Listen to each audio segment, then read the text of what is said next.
Good morning, everyone. Welcome to the session of Ed Fridays. And this is an initiative by ScooNews, and I am very happy to have all the panelists here today. And I would like to welcome our moderator for the session one, which is basically a session on the virtual learning. Is this the new age education system that we are looking at? And I would request Mr. Abhishek Bagchi, a very warm welcome to you, sir. Thank you for being here with us. And in this panel, we have Dr. Hasra Surve, Director, MIT Pune, World Peace School. I welcome you, ma'am. We also have Dr. Minakshi Narula with us. She is the principal, Shemford Futuristic K-12 School from Oraya. We have Mr. Rajkumar Sharma, Principal, Nimawat International School, Jaipur. We also have Arpit Panjwani, Director, Ma Anandmai Memorial School, Rishikesh. Um, I'm so happy to have you all here. Hope I have introduced everyone in this panel. And before we start, I would just like to tell you that it's a pretty interesting whole session that we are having today, the digital age of education and the rise of the online learning solutions that are happening. And when you read the phrase the rise of online learning solution, I somehow get kind of a thought of the Terminator 3 movie, The Rise of Machines. So it actually seems to be the rise of machines because everyone amongst us is now very heavily dependent on machines uh, for our day-to-day jobs. So before we went into the pandemic in 2019, December onwards, I think I had made up a mental structure about the education system. And the education system that we had, for me, it was having six pillars. One was we need to teach learning to learn. The second was basically literacy and communication skills. The third was numeracy and critical thinking. The fourth pillar was teaching children that we are a part of a global village. And the fifth pillar was teaching children that we have to be environmentally sensitive. And the sixth and the most important pillar was basic ethics, values, and making ethical decisions. So these were the things. Their virtual learning was nothing that was there in the frame. So today, when we are here on this panel and about to be discussing about the virtual learning, which has come up as such an uh, important thing in this particular age, where we are all kind of forced to stay at homes. So the technology transfer that has happened. I would definitely open out this question to all the panelists as well as the moderator, uh, Mr. Bagchi, who is the principal of RMPS International School, Ankaleshwar. So I think the floor is open for you and the panel to take it forward from here, because after three sessions that we have, we are definitely going to make sure that we take away something very important after the discussions that we are going to have. So over to Mr. Bagchi. Yeah, thank you, Mr. Harish, and that was a fantastic opening. You started with a question that may be causing a lot of cautious in the air, like, okay, are we going to like rise of machines and all? So definitely, the topic is like that. Virtual learning is the new age education system. This is the talk of the town. It's an elephant in the room. So it's great that ScooNews has taken up this topic, and we should be talking about this with the eminent panelists today. And more than, I think it's already 300, more than 350 participants. So it's great. Like, we are starting a day with so many participants. So good morning again to each and every one present here. And My first question will be to Dr. Meenakshi Narula. We kept on meeting, each other in this panels, right, virtual world. So my question here to you is like, do you consider virtual learning complementary or a substitute to the traditional offline learning? So is it going to be a substitute to the offline learning, or is it going to be a complementary? So Very good morning, and Mr. Abhishek and all the panelists, and thank you, ScooNews, for this wonderful opportunity, and even would congratulate on this first episode of for the educators by the educators. It's just wonderful initiative, and again, an amazing question. Like certainly, everybody is talking about. It's more than a year that we have been teaching our students through this virtual platform, this online platform, and some kind of difficulties we are facing, and maybe there is charm too in this online environment. We are getting to know lot many things about digital tools and this various forms of assessment and all. Number of things are there. So I would like to say, before I come to this conclusion, like whether it is a complementary to the physical classroom or it is going to substitute one. So I would just like to discuss some of the points like that can lead to this.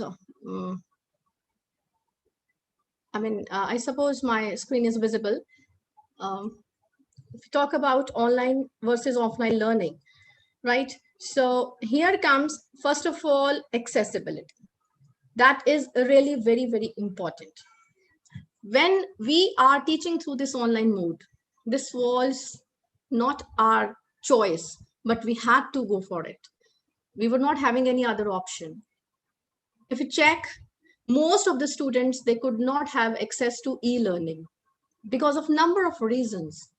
Whether they were not having devices, those gadgets, whether they were not having this internet facility, they were residing in remote areas, and even in other issues, like you see, because of this global warming, or maybe in other issues, we are having this lot of, like you see, heat waves are going on, and frequent power cuts are there. The children, they are unable to continue with the online classes. There are a lot many barriers over there. I mean, they can't continue with this online teaching learning environment because of number of reasons. So certainly, if you look at this point, that can not substitute the physical classroom, because that cannot be for everyone.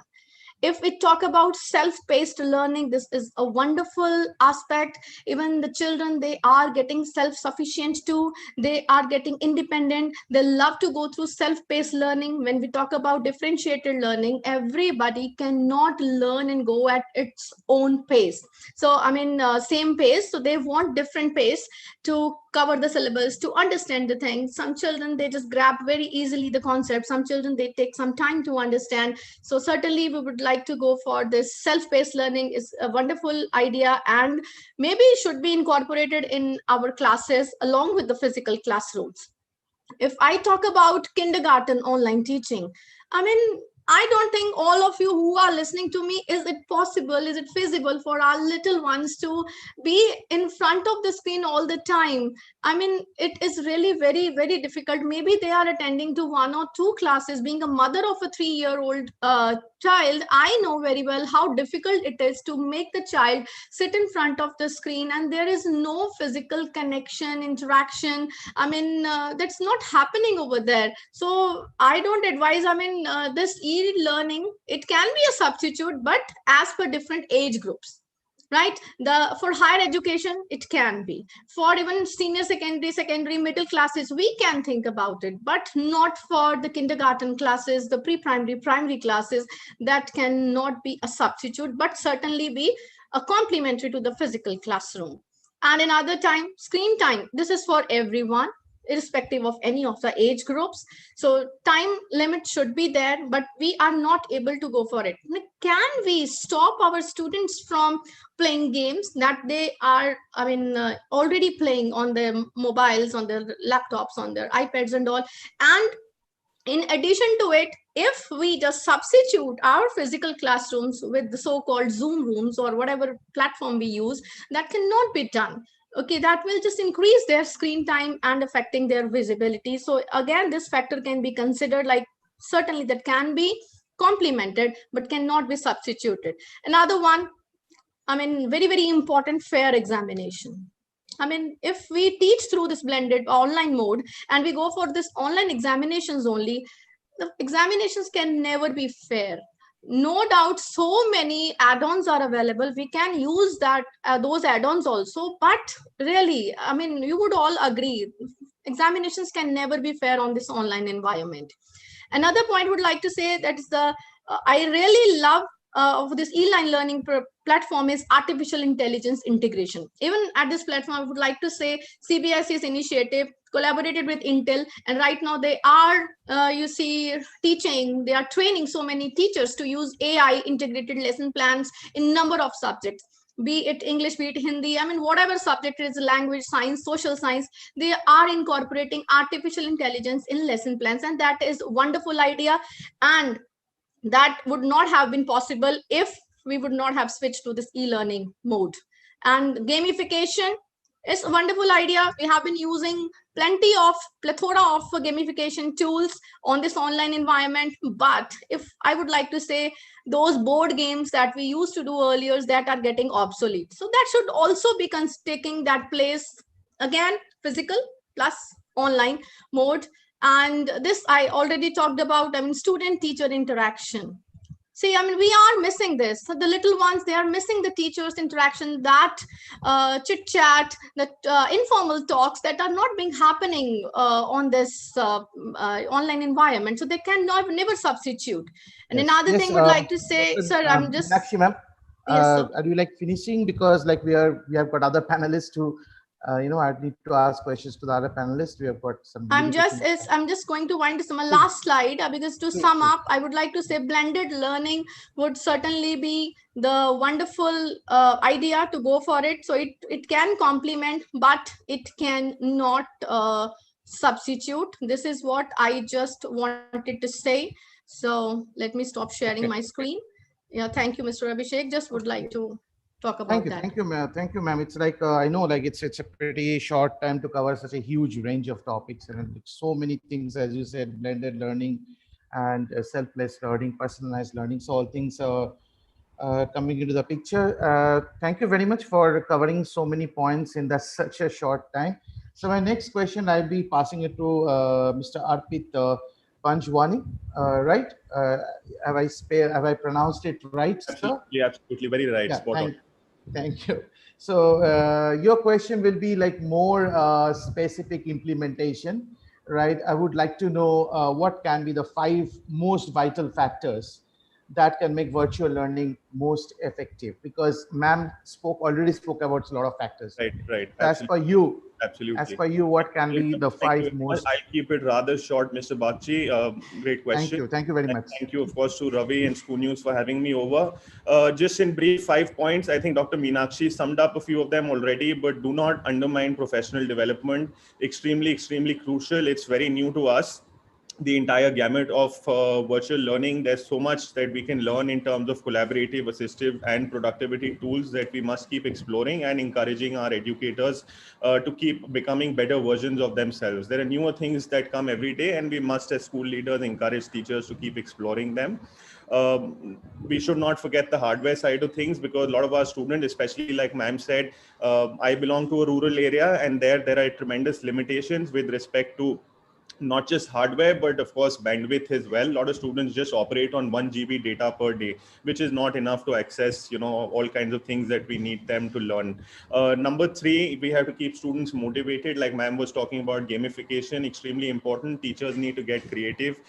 We just can't log into Zoom or Google Meet or WebEx and just pass on information. That's not going to work. This is a time where we need to get students to become a little more engaged, pass on quizzes, pass on some kind of other games, and explore all kinds of solutions that are available online.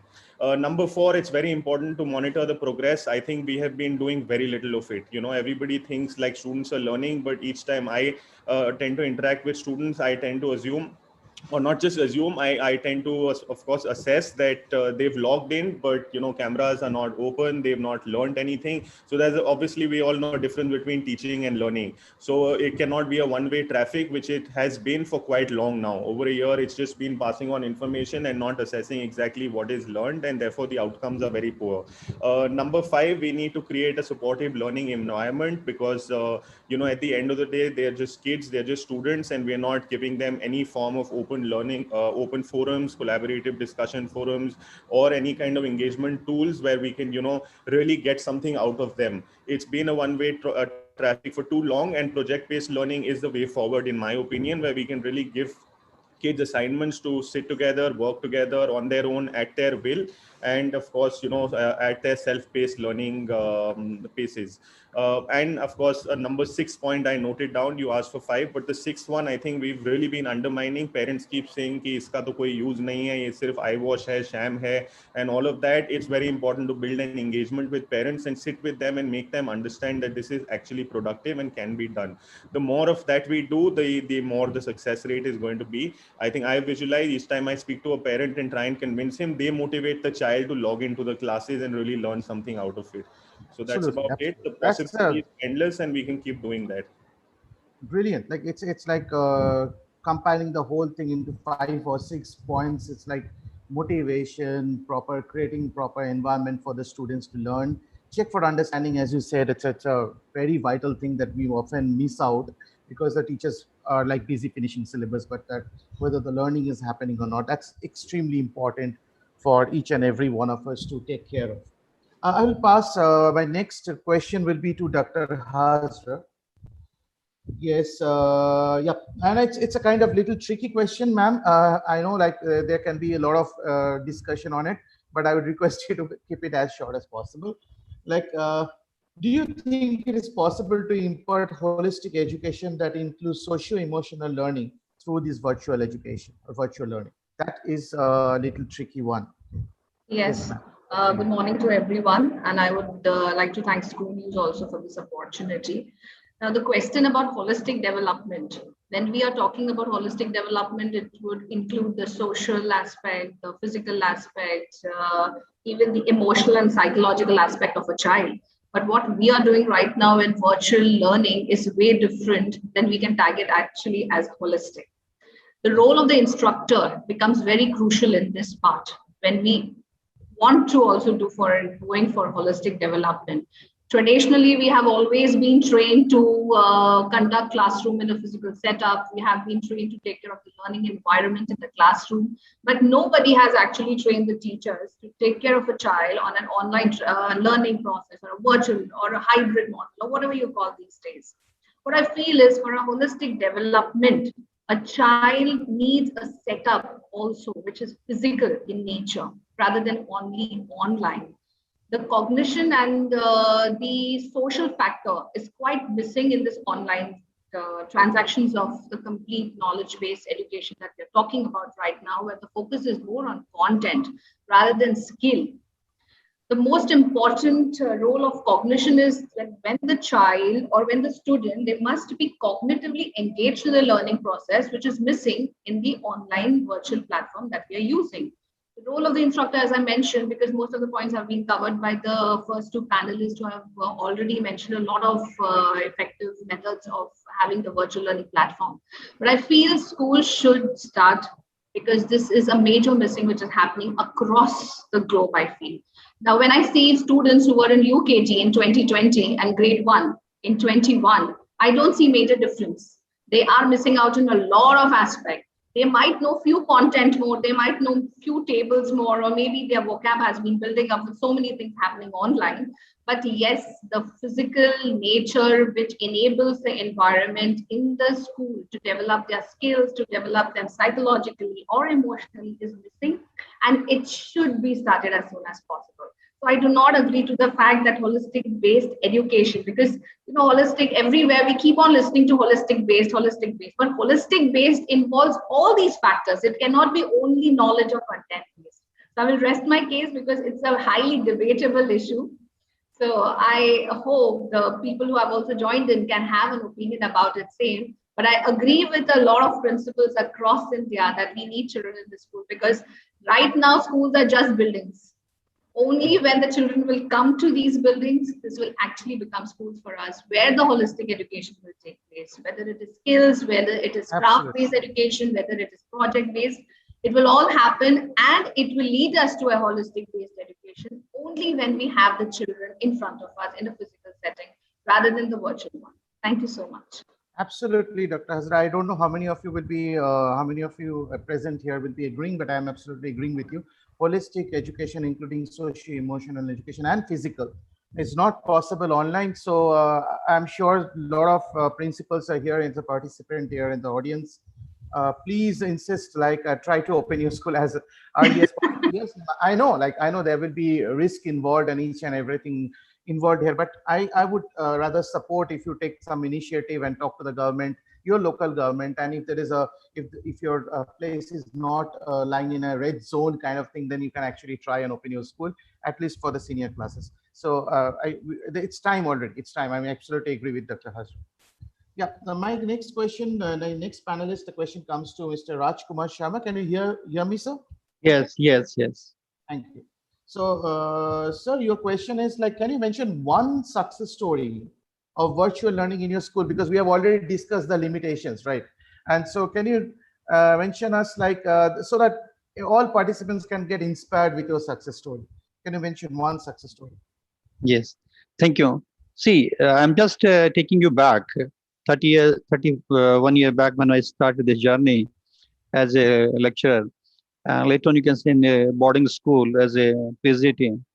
So that time, I think being a teacher, later on, you can say after being a principal, we used to go in boarding hostels, and I think we are supposed to search mobile, and we are supposed to be confiscate, and we are supposed to be call the parents, write to parents. That was a different time was there. But I think in 2008, when I was the principal, I started with my teachers, you are supposed to have your laptop and you are supposed to go with that. Might be that time the teachers, they were not comfortable. And even you can say somebody, they have taken the loan and they started. And I think today they're realizing it. This 21st century for the coding is there.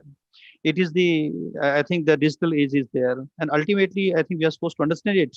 Today, we are saying the children, they are supposed to have mobile. We are giving the mobile as a parent, as a school, we are telling them you're supposed to have mobile, you're supposed to, you can say, come online and you're supposed to go for, I think, e-learning. So ultimately, we are supposed to understand it. It is not pandemic. Pandemic is one part. But ultimately, the child is a global citizen. The child is not, you can say, belongs to India or any remote part of any part of, you can say, India or other world. The child is a global citizen. So whatever is going in the developed countries, so I think we are supposed to go with that. The coming time is a hybrid time is there. In that one, the online offline mode will be, you can say, it will be go, you can say, go together. So ultimately, being a principal, I'm telling, I think my suggestion, maybe other principal, they are agree or not, they are supposed to empower their staff. They are supposed to empower, you can say, they create that type of resources. They are supposed to ready for, you can say, online e-learning also. So it is not necessary. I think we are talking about the physical, emotional, the development, holistic one. I think it is going side by side because we are involving the parents also. So ultimately, we should not be rigid. School will open, no doubt. It is not that one keep permanently shut down. But I think the all are panic about the kids. The kids should not suffer. That's why we all are panic for that. And that's why this is only limitation is there. Otherwise, you can say schools are ready to open. They're welcoming the kids. Parents are also interested to, you can say, I think, send the kids. But I think both are, you can say, I think, having the reservation or they both are, you can say, I think, having the kids should be safe. That's why both are taking the precautions. So I think being a principal, I'm just requesting all the principals, they are supposed to empower their staff. Like as you can say, I think I have taken the initiative for my staff. And I think the early the staff was not ready, but within 1 month, the things were, you can say, in that way, we are getting fee also, and we are getting the kids also, you can say, online, and they are, you can say, enjoying. We are talking about I think the screen timing for the young kids, maybe for 2 periods, 30 minutes, maybe you can say 4 or 5 periods for, you can say, the higher classes. So ultimately, we are supposed to balance in that way. It should be the child friendly also. It should be in that way. The kids should not be free. It should be in that way. What are the knowledge? I think we have to impart the knowledge, and the kids should be engaged. So ultimately, I think we have to understand it. This 21st century is the digital age, and we should not ignore it. And it is the, you can say, I think the machine learning is there. So ultimately we are supposed to be, I think, make our students and you can say teachers fit for that, because coming time is very crucial time. And I think by 2030, a lot of jobs, their name will be changed. A lot of courses, their name will change. And I think a lot of new conditions will come. So ultimately we have to prepare ourselves, our teaching faculty and our schools ready for that. This is my opinion is there. Thank you. Okay, okay. That's nice to hear some positive thoughts coming from Mr. Rajkumar Sharma. Sir, yeah, I agree with you. Like, yes, we need to empower our teachers. We need to empower our staff, because that's how we can tell them, yes, get ready for the future. I think our students are always ready. They belong to this 21st century. I always say that our teachers are from 20th century. The students are in 21st century, and some of our students from the early childhood will be actually witnessing 22nd century. So we are in a very interesting kind of interface. So yes, coming to the interface, I think like before we take the questions from the audience, we can go for a rapid fire round, and starting with the first speaker, Dr. Meenakshi Narula. Are you ready, ma'am? So I'll be asking 5 questions to you, and you need to answer it in one word. I don't need any explanation. No explanation, no PPT, nothing, just one word. Okay. So questions are going to be tough. Some can be, difficult to answer, can be controversial. So I need a one-word answer from you, right? Are you ready? Yeah. Right. So question number 1. Do you think virtual learning can be a vital means of learning in such a diverse country like India? Yes. Such a diverse country like India. So it's yes for you, right? Yeah. It can be a vital form of learning, even if that we consider rural places. And okay, thank you. That's it. Question number 2. What can be the most important factor working against the successful implementation of virtual learning?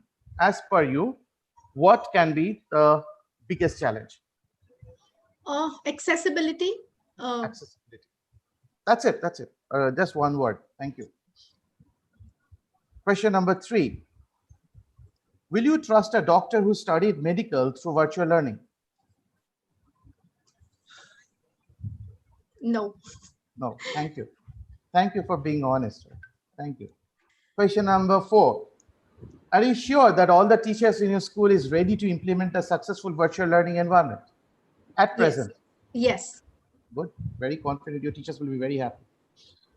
Last question to you, ma'am. Do you think government is doing enough to ensure better virtual learning opportunities?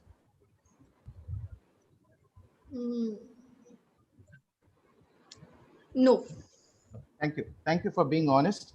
Thank you very much. It's a pleasure talking to you, Dr. Meenakshi. Mr. Arpit, are you ready? Absolutely. It's a different set of questions, so it won't be same. Yeah. Okay. Question number 1 to you. Do you think virtual learning is a disruption towards real learning? No. Okay, good. Question number 2. What is that one thing you expect from the other educators to make virtual learning useful in their schools? There are so many educators listening to you. What is the most vital thing that you tell them to follow or expect from them? Training. Training. Thank you very much. Question number 3. Do you think students' performance can be evaluated properly through a virtual learning environment? Your check for understanding part. Somewhat. Somewhat. Okay. Thank you. Question number 4. Do you think virtual learning can help develop 21st century skills among students? Yes. Yes. So a little bit contradicting with what Dr. Hazra said, So I know 21st century skills are like a vast. Hello. Yeah. And the last question to you. Do you think that virtual learning in future can affect the socio-emotional state of a child? In future, in the long term? Probably. Probably. Okay. Safe, right? Okay, nice. Thank you very much again, Mr. Arpit. Nice, very honest and prompt answers. Dr. Hazra, to you. Yeah. Okay, are you ready? Yes. Okay. Question number 1. Do you think virtual learning will neutralize the requirement of extraordinary infrastructure in schools? I know your school has an extraordinary infrastructure, right? Thank you. But yes. So, yes, they will replace? Yes. Point noted. Question number 2. Do you think virtual learning will create a knowledge divide in between the haves and have-nots? Yes. Thank you. Question number C. Do you think virtual learning may result in fee reduction demands from the parents? Yes. That's what we are facing right now. Yes. Thank you. Thank you. Question number 4. What is the one vital most training you suggest for all teachers to implement a successful virtual learning? One vital most training. Mr. Arpit spoke about the training, but what is the most vital most training that you suggest?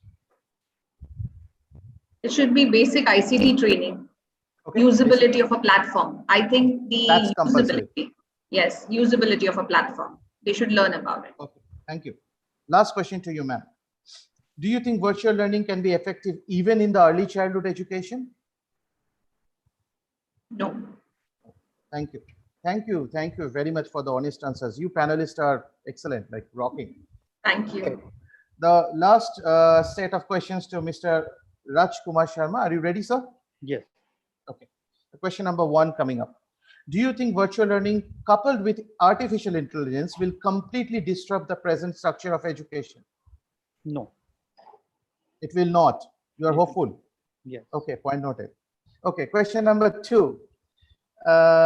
Do you think our country's infrastructure supports successful virtual learning ecosystem? Our country's infrastructure, not school. Okay. It is, I think, developing country, it is coming out and it is supporting that. So you're hopeful. Okay. Now, question number C. Name the biggest challenge you are facing as a principal while implementing virtual learning at your school. It was, I think, simply the teachers training. One word, sir. there. One word, sir. One word. One word. It was teachers training only. Teachers training. That's the biggest challenge you're facing. Is it like, okay, sorry, let's extend this question. In the starting, is it like starting availability of resource or the growth mindset? What is lacking? It was the mindset. It was the mindset. Growth mindset. Thank you. So, 4th question to you. Do you believe that virtual learning may create a global learners community independent of any boundaries? Can it create like that in future? Like a Wikipedia kind of thing, a Wikipedia school? It is not totally that one, but it will be, you can come on that level. It is possible. So you said it's possible. So possible for one school, for all, right? It is. Maybe. Yeah. Because we have global city. Global school. So last question to you, sir. Do you think virtual learning can be extended to virtual evaluation? Tough one.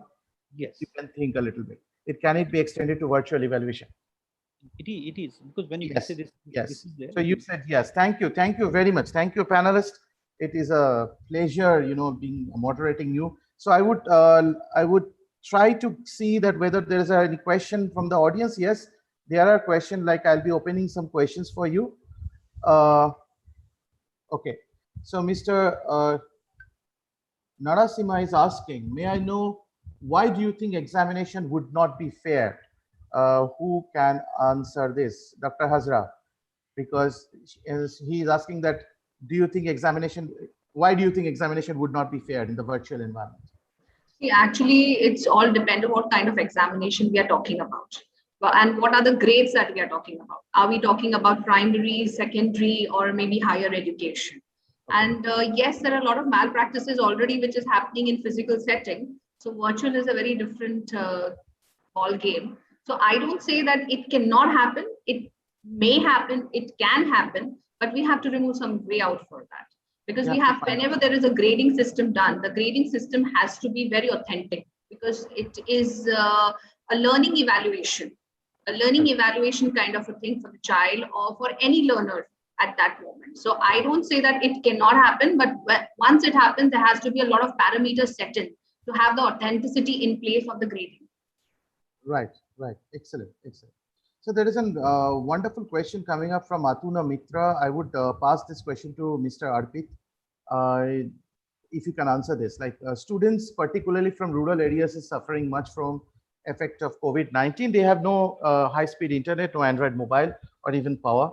So how they are depriving from education? So how it can be solved? Like what is your take? So what can be done? I mean, to be honest, of course, we've been a victim of this, given that it's a remote area. Remote area. We've been trying to depend on asynchronous learning. You've got to send them resources as far as possible. Record your classes, of course, whenever they have availability. In our case, of course, there were hardware issues, so we did crowdfunding campaigns so that we can, provide them any kind of mobile phones or tablets or even, second-hand laptops per se. Then the other thing what we did is, given that, students live very close by, if you do have Wi-Fi on campus, please have kids come to school and access that Wi-Fi. It really doesn't cost anything whatsoever. And then other than that, I guess, students have been coming to the gate right through the pandemic and taking their worksheets and leaving their registers for correction. And then, of course, given that we had a lot of teachers residing on campus itself, if you do have access to them, then, please have students, they may be coming in smaller groups or batches, working with teachers, clarifying their doubts and all that. So at the end of the day, we've got to believe something is better than nothing. So you've got to find such ways out to this problem. That's something, right? Like something is better than nothing, but that's something need to buckle up first, right? That something isn't enough, maybe, right? Because there is a tremendous amount of learning loss going on throughout India, because we, the privileged ones, are sitting in an urban space and talking about education, but Right. we look at the percentage of learning loss, it's tremendous, and India as a country is going to suffer, right? There's no doubt in it. So that's a major problem.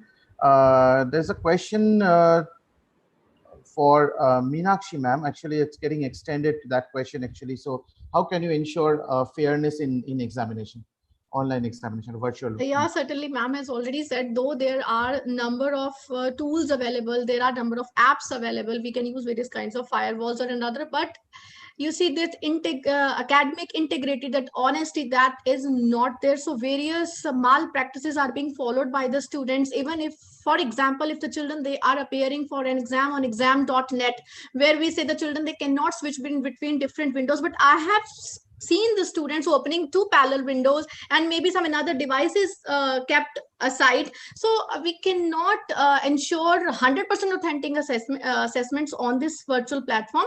We need to work a lot for that. We need to keep on exploring and to get better platform for this assessments. It can be possible, but it will take time. Right now, it is not there. Exactly. Some question is very related to this. Mr. Kostov Chakraborty has asked, like, I'm passing the question to Mr. Rajkumar.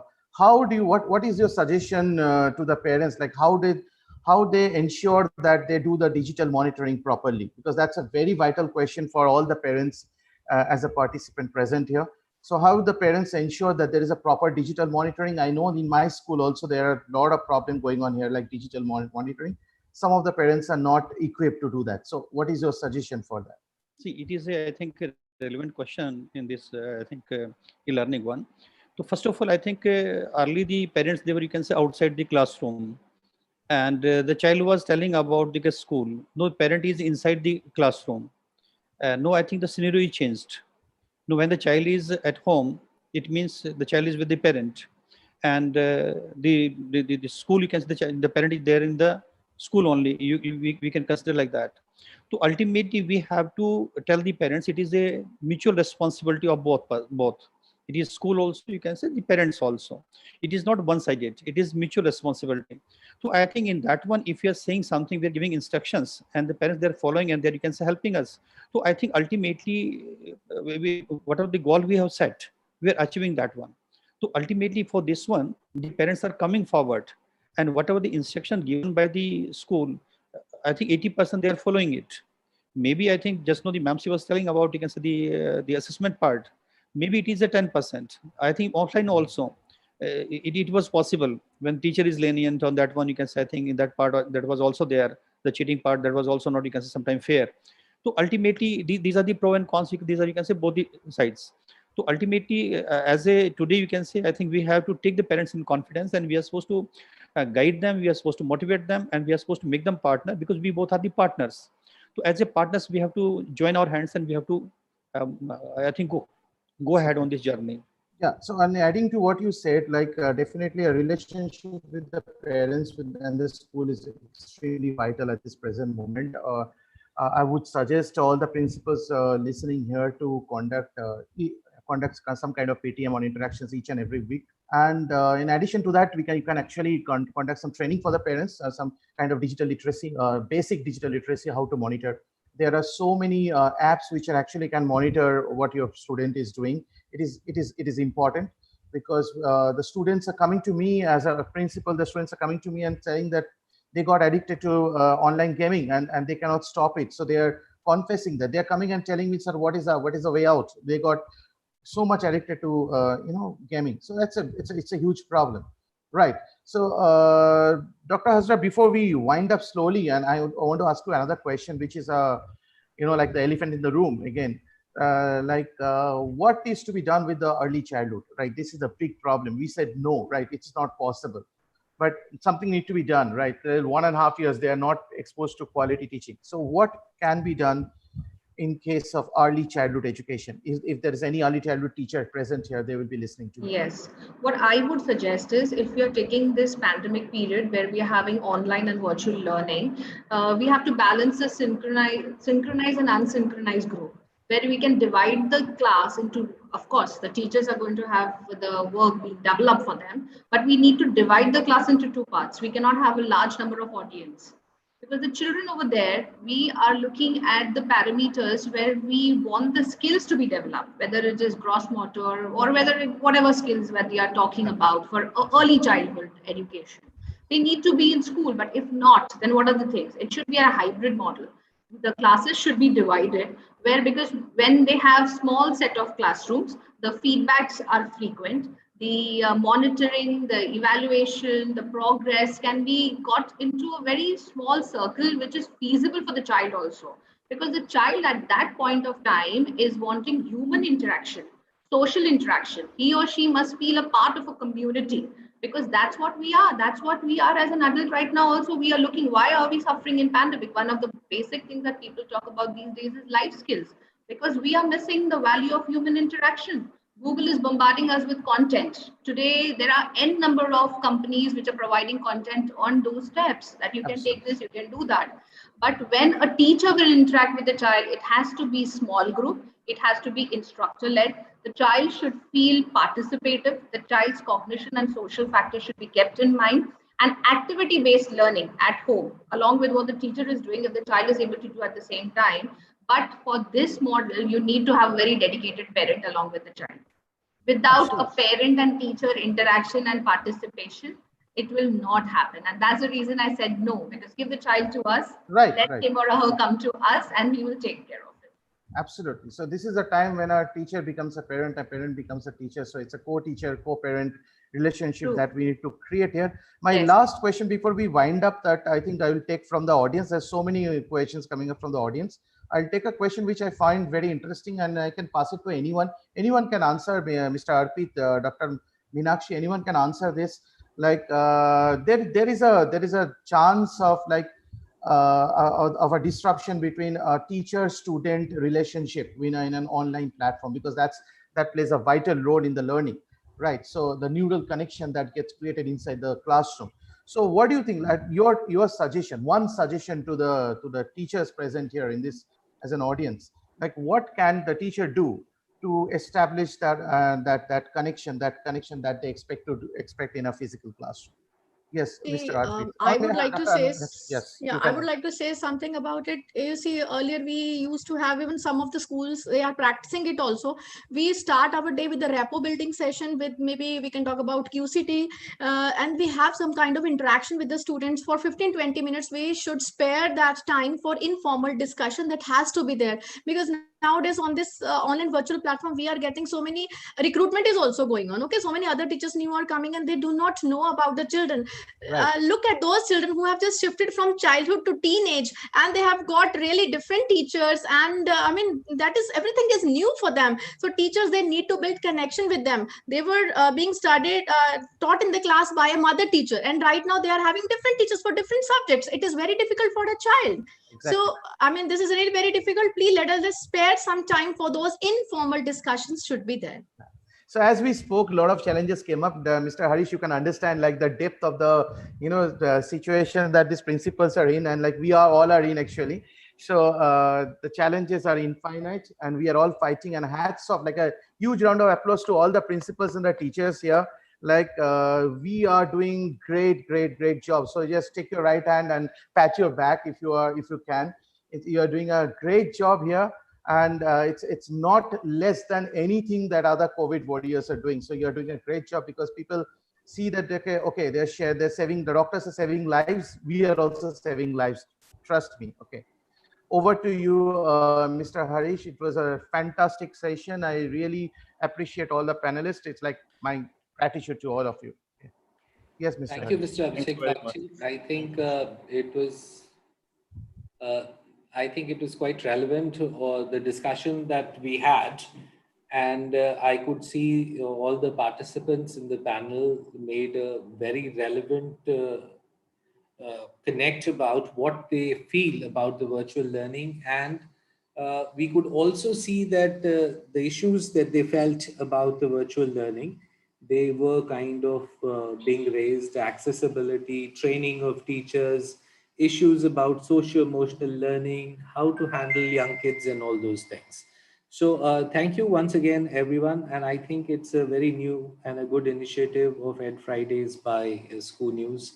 And I would now like that the next panel should be coming on board, where we will be taking another question with them, which is right now on this screen. And I hope that the audience which is there would be there, stay tuned with us, because you're going to get another new panel, which is definitely going to be as good and as flamboyant as the current panel has been. So thank you, Dr. Hazra, Dr. Meenakshi Narula, Rajkumar Sharma ji, and Arpit Panjwani. Thank you for being here with us. Thank you, And Mr. Harish. Thank you, ScooNews, for Abhishek Bakshi ji, I would request you to stay on with us till the end. Thank you. Thank you. So now we have the next panel discussion, and I would request if our moderator for the next discussion is Mr. Manavi Deka. If Manavi ji is there, then Mrs. Manavi, sorry. If she's there, please be on board. Then it would be great for us to start the next discussion. The next discussion is basically about how can we use online learning for early childhood learners. It was one of the hot topics that had come up in the previous discussion also, and we could see that the people were kind of hovering around that and was trying to raise their concerns that with very young learners, they're finding it very difficult how to handle them online. And I think it would be very interesting for us now to discuss this. And apart from whatever we discussed in the previous session, where examination had come up as one of the major concerns. And of course, we will be discussing more about examination and ethics at around 1:05, where I would like to bring this question back onto the table. So the panelists for this session are Arshia Afsar. She is the founder and the MD of the Paper Elephant School, and she is the Territory Head, Early Child Association, Telangana. And Manabi ma'am, I think your camera is not working. If you can kind of switch on your camera. The camera isn't working? No. Okay. Okay, then I will join from my mobile itself then. So Just a moment. we have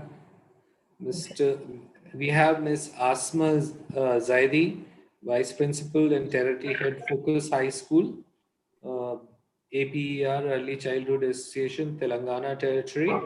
We have Ms. Deepak Kadam, founder of Kilbil House Play School and Happy Parenting.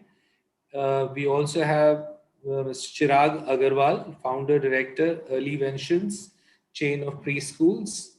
So I'm waiting for Manaviji. Yes, Manaviji, you are there.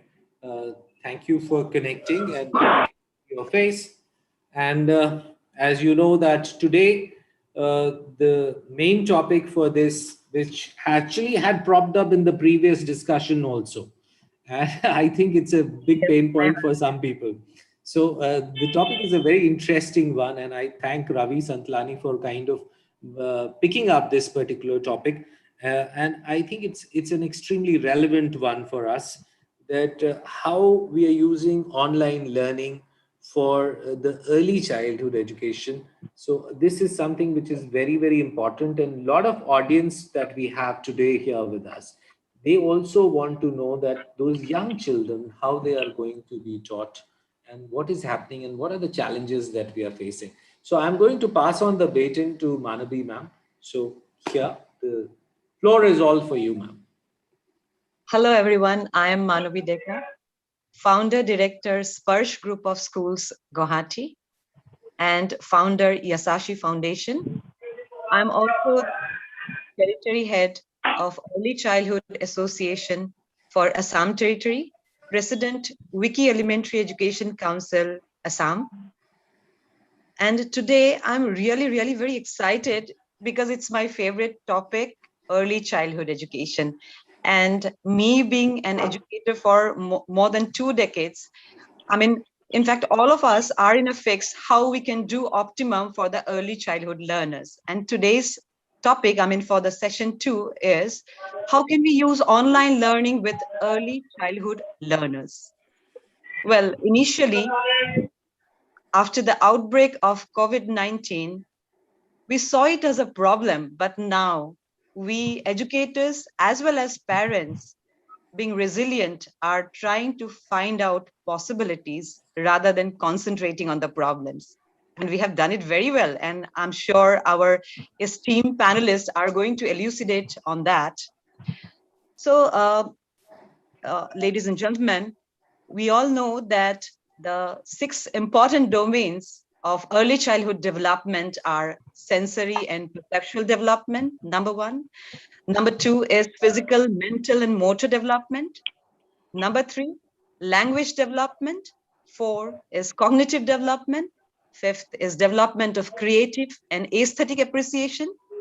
Then comes personal, social, and emotional development. So now the challenge for all educators, preschool educators, to give optimum of these in the online platform itself. And we are very glad to have all the esteemed panelists here with us to elucidate and elaborate and give us ways and means to do all those on online platform. So let me first welcome Asma Zaidi. She is the Vice Principal, Focus High School and Territory Head, Association of Primary Education Research, Telangana. Asma, ma'am. Hi, Manabi. I think there's an issue and I'm not able to see myself, although the camera was working. Yeah, even I face that, so I can see the mobile. I'll have to leave this device and join again. So I'll speak and then I'll do it later. Yeah. Yeah. So may I talk to Deepak Sardan, Deepak Kadam sir. Let us hear from you Manabi first. ma'am, sorry for interfering in between. Mr. Deepak Kadam, I think there is some background sound coming from your screen. So what you can do is that right now when Manabi ma'am is definitely talking to you, please let your mic on. But after that, you can keep your mic off. Thank you. Please, sure, Manabi, sir. go ahead. Okay. Yeah. Well, let me introduce Deepak sir to all our viewers. Deepak Kadam sir, he is the founder Kill Bill House, founder Happy Parenting, and he's also the territory head Early Childhood Association, Western Maharashtra. Sir, research in neuroscience confirmed that 90% of brain development takes place within 6 years of age. What are the ways and means through which we can facilitate cognitive development of learners on early platform? And we are specific about early learners now. Please elucidate. Okay. Good afternoon, everybody. As per our question, we initially forgot that whatever the age is we are focusing, it is not the age where we are emphasizing all the stuff. We are trying to get them mugging up all the rhymes, numbers, tables, whatever it should. So this is the age where students or whatever the kids we can say, they should enjoy their learning. And at that time, if we are emphasizing or forcing all the stuff, all the content, all the curriculum, whatever the information we are gathering from all the resources, and we are expecting more out of that, I think this is the wrong way of educating the student, because education itself is a meaning that we are saying that education having the dictionary meaning, saying that education means to draw out. What is draw out? Draw out the qualities, draw out the skills, draw out the new creativity. So if we properly treat them, we engage them with the proper activities, with the proper mindset, then they will what can we say? Then they will come up with a perfect personality in future. But at initial stage, we have to think about their mindset, because the brain of every child is as good as the motherboard of the computer. We have to program it a proper way. We have to give the proper affirmations, just say positive affirmations, positive mindset development. It should be in a long way. As ma'am say, 90% of development is occurred in between 0 to 6 years. So we have to be careful about our speaking, what we are speaking with them, what we are asking from them. So all these things should be taken carefully. Otherwise, they will mess up with all the stuff, and they will just like running everywhere and reaching nowhere. That should not be happen. And as concerned with the cognitive development, mindset mindset development itself is a long going process. It starts from birth and it lasts till the end of our life. So during this span, 90% development is occurred before 6 years, and at this age, 700 to 1000 connections of brain are connected at every second. So you can think that how brain is active during this period of time. So for that matter, early education, being a teacher, being an educator, being a parent, we have to be careful while doing the activities with the student. We don't have to focus on our curriculum. We have to think about the outcome of the activity. We have to learn on the basis of activity, problem solving activity, and we have to think about the engaging with them various tools. For example, last year we had the basically I'm from a small town, so we had an activity, and that activity was for the parents. We put a competition called the best parent challenge. So that challenge was that you have to get done whatever the task was given to student as well as the parent. So parent has to get done that work, whatever the syllabus might be. It should be about the book or about the curriculum, about the homework, about the personal work, about the cleaning house, about the social work, any type. So we gave that task, and that task should be completed in collaboration with the parent. So what happened? Parent and student, they get the collaborated. Earlier, when physical schools were running there, people were expecting everything from the teacher. So they were mess up with what is going on. But right now, when classes are going live, they can watch the teacher can interact with the student, even though the student is at his home or her home. So mindset development is a both way in presence of parents. So that is giving the confidence to parents, as well as they are realizing what is the concept behind this, whatever the topic is being taught. So this will be ongoing process, and for that matter, parents have to come up with the initiative. Same time, teacher has to be creative so that he can teach whatever is curriculum, but in an innovative way, in a creative way, so that it will be maintain the engagement of students, parents, and the collaboration with the teacher as well. I think it's ongoing process. Thank you. So what I understand is that parents have to play the role of a catalyst, right?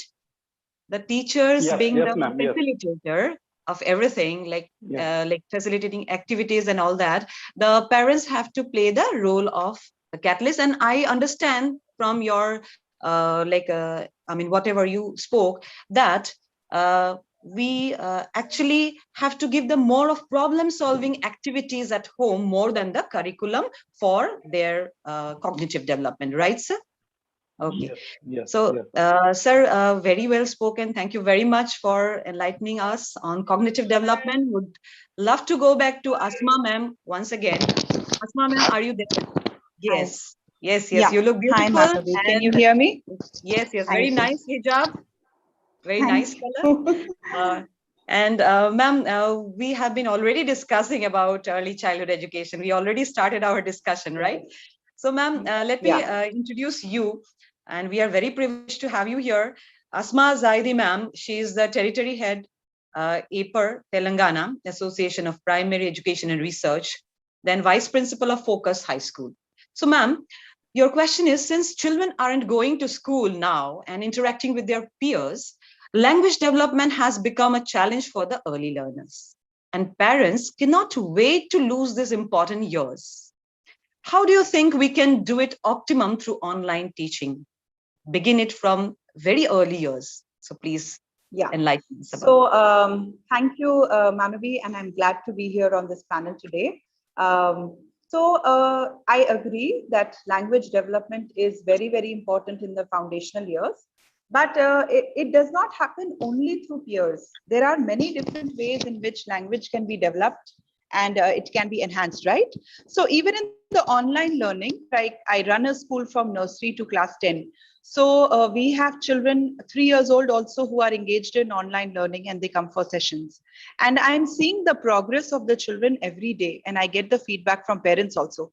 The first and most important thing that we have started is that in the July month only we have started, immediately after schools opened, we started with our reading marathon. So it is an initiative by the school to get children engaged in learning books. And from nursery children, we don't expect the nursery child to read a book, but we expect the parents to read aloud to him. So the competition is for the children who have heard stories, maximum number of stories. So it is one initiative that we have taken to ensure that children are reading, engaging in a conversation. That is one thing. Reading books is a beautiful way for developing language. We all know it, and it is possible even in the online platform. Our school has created something like a virtual library where we have scanned books and we have collected beautiful books. There are so many online books available, and there are so many books in our library. Because the children cannot access them physically, we have made them available online. So we have created a virtual library. And I think we are one of the very few schools who have created a virtual library in Hyderabad, but it's easy and it's possible. So that's another solution for engaging children online. So we constantly do read aloud, storytelling in the classrooms. We have the reading marathon competition where the children are listening to stories and engaging in stories and conversations. I think from last year, parents have and mothers have also picked up how to read stories with children. I think online mein teachers ko dekh ke everybody has become a storyteller, and the mothers are also doing a fantastic job. And mind you, I'm not from my school is not in a very affluent society with high-end parents. We are from a very humble background in old city of Hyderabad, and we have very moderate parents from economically moderate backgrounds. So if my parents can do it, I'm sure others can also do it.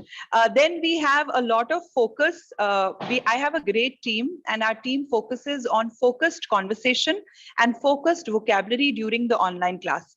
We don't waste even 1 minute of the online class. For example, when we are talking to the children or we are doing an activity, we are constantly focusing on good vocabulary. For example, we say, gently, baby, let's do it gently. Can you hold this around? Can you put this block behind the book? Can you, because the teacher is not physically present, she has to show what behind means.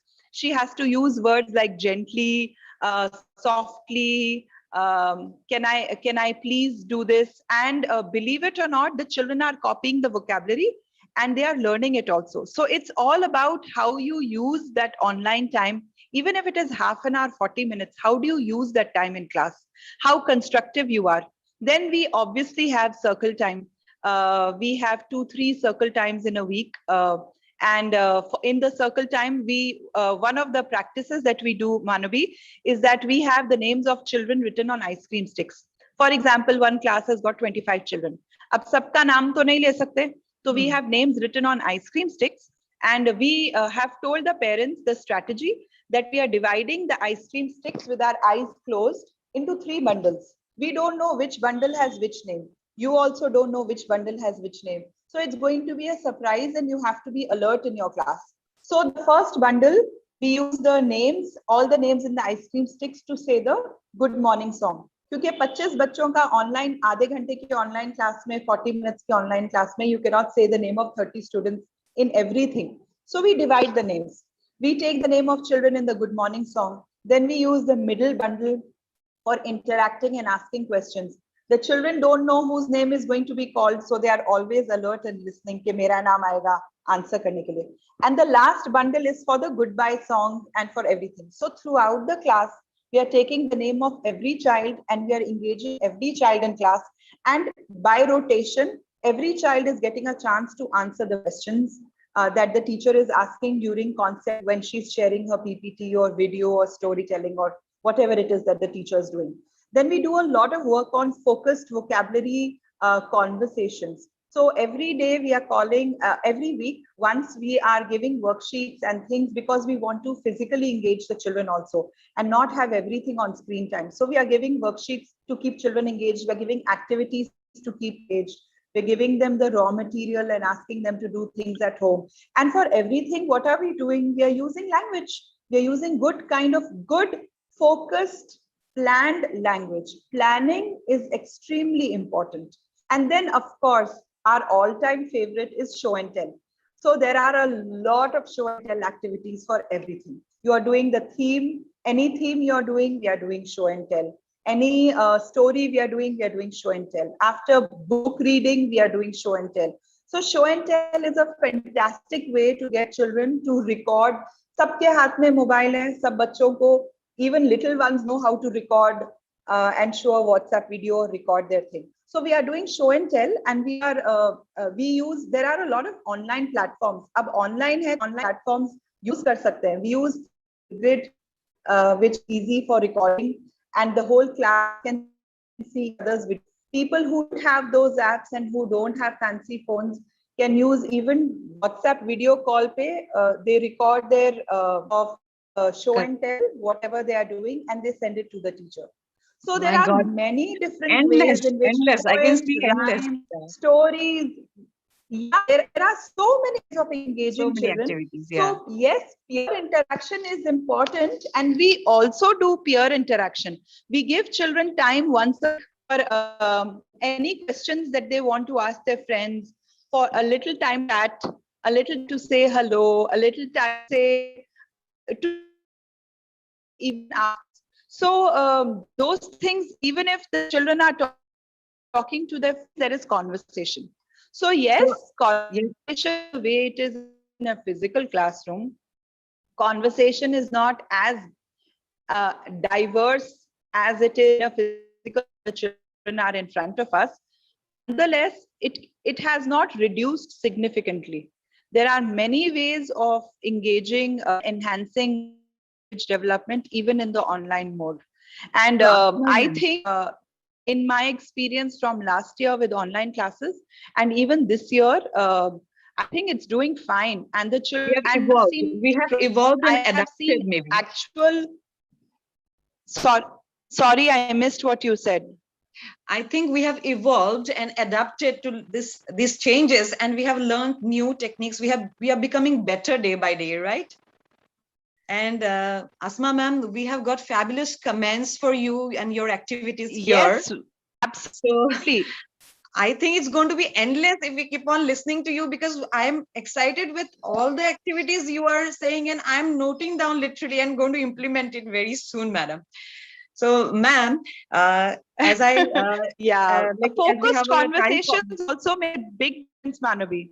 Yes, of course. And as we have a time constraint, I think it will be endless to listen to your fabulous ideas. But yes, we must go to the next panelist now. Thank you very much, ma'am. Sure. And I can see loads of comments on your activities. So let us go back to our next panelist, Chirag Agarwal, sir. Sir, are you there? Yes, Ms. Yes, Manobi. sir. Yes, sir. So welcome to the panel. Chirag sir is a serial entrepreneur and a passionate early childhood educator and founder Early Ventions chain of preschool. Sir, socio-emotional development of early learners is so very important, and children are finding it difficult all the more to cope up with this sudden shift to online class and the new way of life. I feel initially all of them were little, there were hiccups initially. So how can parents and teachers collaborate to facilitate this by connecting on online platforms? Can you please elaborate on this, sir? Well, thank you so much, Ms. Manobi, for the lovely introduction. And thank you so much, ScooNews, for organizing this wonderful initiative and bringing educators under the single roof. The past, say, 500 odd days, ever since the COVID pandemic hit the country, the entire education system has undergone a massive transformation. And since we have more than 600 odd educators, on this Zoom call with us as of now, I would, extend a big round of applause to each one of you for accepting change and making it possible. No one really thought that education, especially in the early years, since we are from the early education background, in the early years would go online, go virtual, and the best out of everything else is that children and parents would also go ahead and accept it. It's really overwhelming to see the kind of response that parents of children have shown to the new normal, the new method of teaching and learning, and really appreciate the efforts that teachers from across the country and across the world have been putting in to learn new technology, to accept this change and transform education system. So talking about the emotional development of a child, yes, definitely. It's been so many days where children have not stepped out of their houses. We have not seen children in public places, in schools. Schools have been shut down. However, learning has been shifted to the virtual platform, but then school buildings are closed. And it's really a sad scenario for a child currently. If you see, not stepping out of the house, it's a big punishment for the child, I should say. And at the end of it, we as educators, as parents, need to join hands in order to make sure that we are able to raise the child in the right way, even though the entire situation is not very favorable for us. So I'll quickly go ahead and talk about 5 steps which every educator or parent in collaboration with each other need to take up in order to raise emotionally resilient, emotionally strong children in the early years. The first one being, be aware of your child's emotions. So what I mean by this is that you need an educator or a parent firstly needs to know what the child is trying to convey, what the child is trying to communicate with any kind of an emotion that the child is expressing. So with this, what happens is the child, the parent or the educators should not give the child a chance to exaggerate their emotion or feeling that they want to express. Rather, with that small gesture itself, we as adults need to understand what the child is trying to speak or trying to say. The second most important point, which definitely we all as adults might be seeing in our day-to-day lives, never treat a child's emotion or a child's expression as a challenge or a problem. Expressing whatever you feel like in your mind is completely fine, completely normal. So it's very important for us to understand that a child in its duration of development will go ahead and express different emotions in different manners. And we as educators, we as parents need to understand that it's not a challenge, but an opportunity to connect with the child. We need to go ahead, establish a contact with the child and coach the child to go in the right way. But do not go ahead and react immediately. That's very important to raise, emotionally strong children. And especially in this kind of a scenario where there is so much of despair everywhere, there's so much of chaos which is there everywhere due to the pandemic. It is very, very important that the emotional quotient of the child needs to be developed in the right manner. The next step under this process that's I would like to mention about would be listen and validate your child's feelings. Now, what do I mean by this is that as parents and educators, we need to be good listeners. Just hearing to what the child says will not solve the purpose, but we also need to go ahead, listen carefully and understand what the child is trying to convey or what the child is trying to mean. So with that, we'll be able to understand them better. And communication, since communication is the key, and by communication, I don't just mean speaking or listening, but making sure that what you speak, the other person is able to understand, and what he or she is speaking, you are able to understand. That's called effective communication. So communication is the key to everything, and making sure that you're communicating well with your child, you're spending more time with your child. Since children are not able to meet friends, not able to meet their teachers, not able to go anywhere outside, it's very important for you as a parent to provide that comfort zone at home. Make sure that you spend enough quality time with your child. Of course, there's work from home going on. There's you're busy with your own work and everything else at home. But yeah, it is very important for you to spend some quality time with your child. Maybe some time where you can go ahead and read a book to your child. You can probably play a small game with your child. Maybe watch a movie together on a weekend or anything of that sort. But making sure that you maintain a physical contact with your child, because the child is not able to go outside, is very, very important. Correct. Coming to the next and the most important and the last step under this process would be help your child problem solve with limits.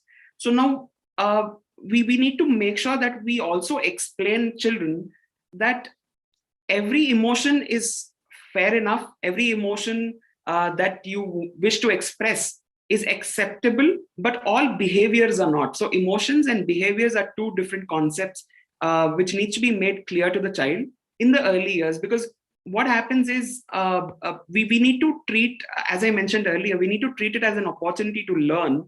So if we are able to train our children, if we are able to teach children that whatever you express, however you express, is completely normal, is completely fine. But then once you understand your child, once you listen to your child, it's also very important for us as adults to make sure that we label the emotion of the child, improve the child's vocabulary in terms of what emotion the child was going through, and explain, if you feel that this particular expression of the child, or this particular thing that the child showcased within us should be modified somewhere, or requires some kind of a polishing of skill, we need to make sure that we are expressing it back to the child. We are talking back to the child and saying that this is what you were expressing, this is what it is called. Probably the child was so for example, if I consider that the child is showing some kind of an anger at home, it's a very common situation. Children are panicked, children are anxious at home since they are not able to go outside. So if the child is showing some signs of anxiety, it is very important for us to address it, and then make sure you listen to your child, understand what he or she is trying to express, and after which you need to tell your child that see, you were going through this kind of a feeling. This is what you were feeling. I totally understand with what you were trying to express. But next time, let's do it this way. So giving that comfort zone to your child to communicate freely with you is very, very essential. So what I understand from your, what you said, sir, is that parents need to stay connected with the children in order to understand their emotion. The connectivity is very important. Parents and the child both are at home. Parents are also busy, and it's a depressing scenario, no doubt. But parents have to be very, very tolerant and very, very empathetic towards the children. And then only we can take care of the emotional and social development of the child, socio-emotional development of the child. So let us come to our next panelist. Thanking you, sir. I would like to go to Arshia, ma'am. Arshia Afsar is the founder of Iris Florets and Artha, the Paper Elephant. And she's also the territory head of Early Childhood Association, Telangana territory. Arshia, play being the integral part of learning in an early learner's life is now missing from their routine, because they go to school and play with their peers. And in the neighborhood also, they aren't able to play with their peers freely. So what kind of play can be used to engage the early learners and facilitate learning as well as sustain their interest in learning from this through this online platform, and maybe from home only, teacher connects with the child? So please elaborate on this. Thank you, Manavi. Thank you for the introduction and the excellent question. Thank you, ScooNews, for this opportunity. So my favorite saying goes by O. Fred Donaldson: children learn as they play. More importantly, in play, children learn how to learn. Indeed. Now, if you see, nowhere does it say online or offline. So it's just the same thing. Playful learning experiences offer multi-modal inputs that stimulate interconnected networks or neural connections involved in learning. Remember, okay, play is not just physical. It not only stimulates every inch of a child's body, but also his brain and his emotions. Fun is the magic word with children.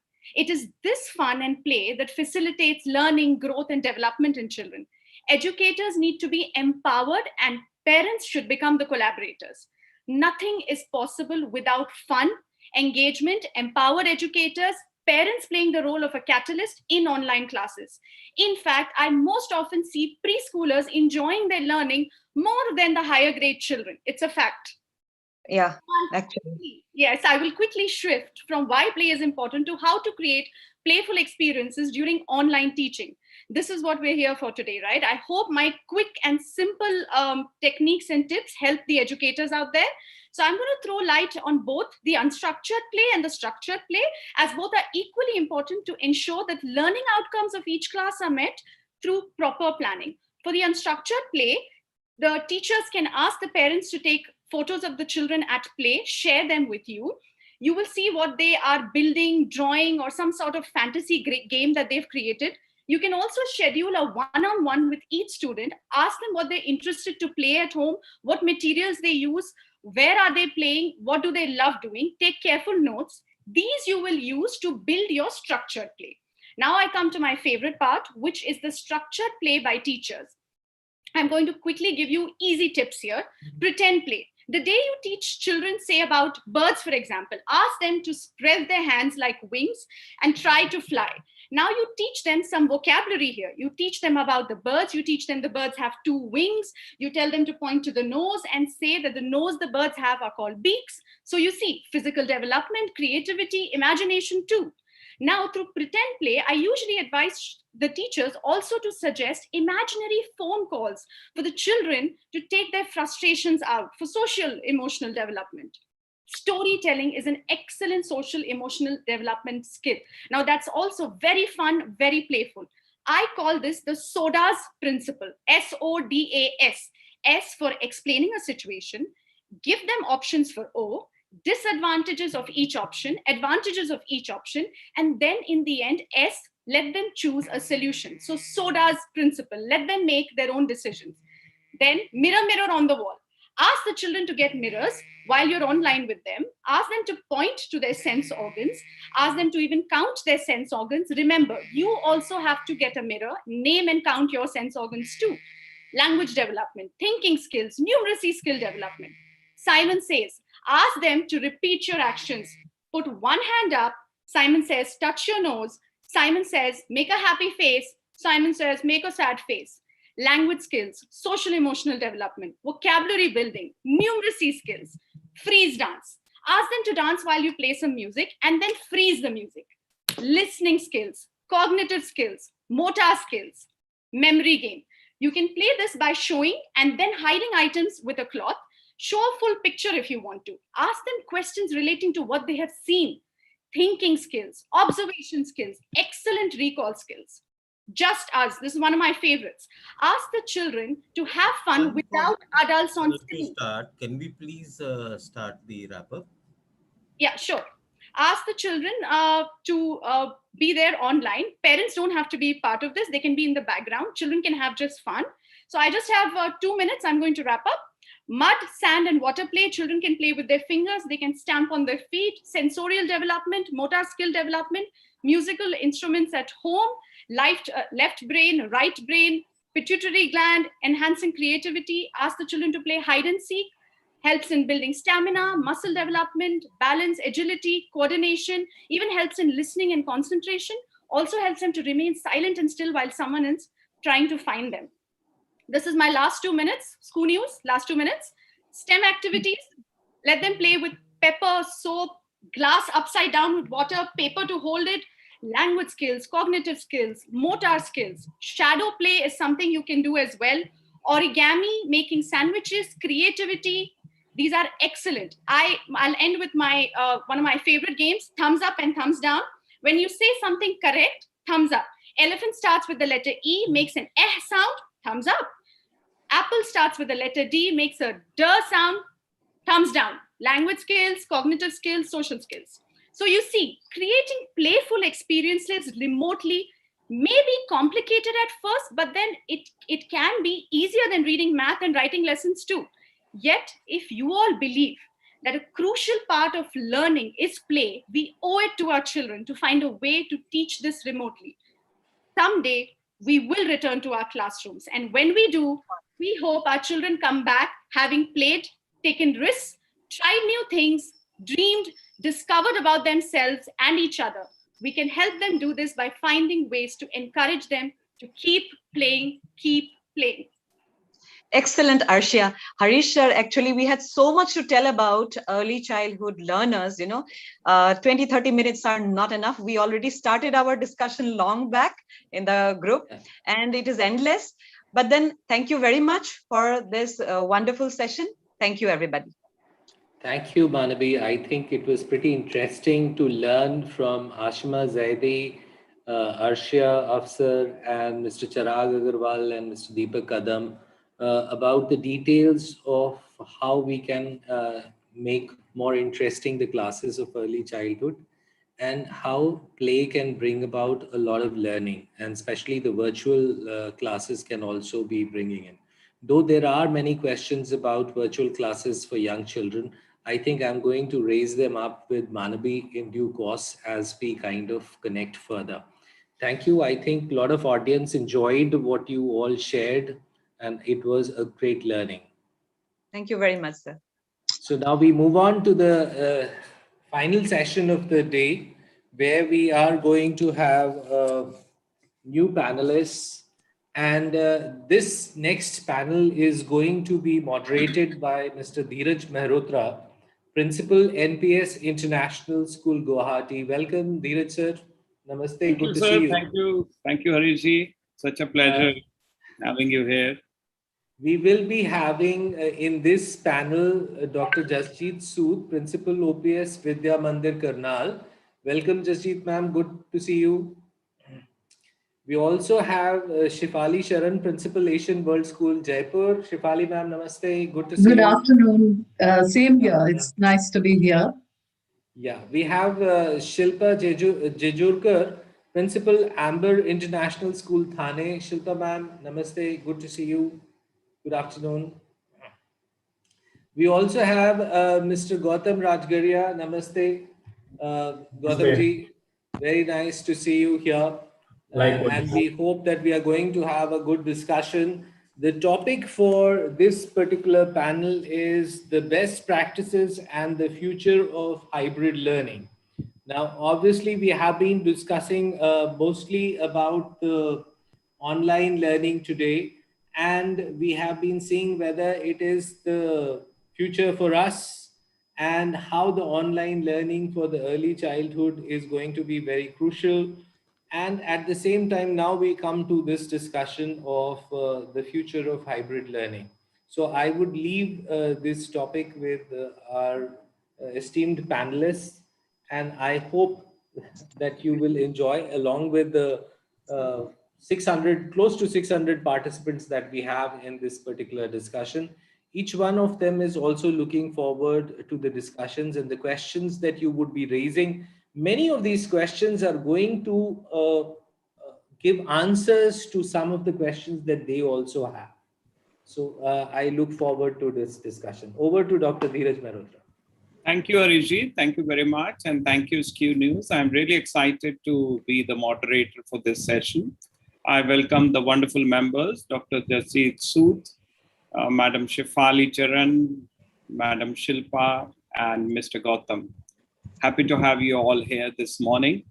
In fact, afternoon now, but certainly with the freshness we carry, we need to carry as far as online teaching is concerned, that very well integrates the learning priorities among our teachers.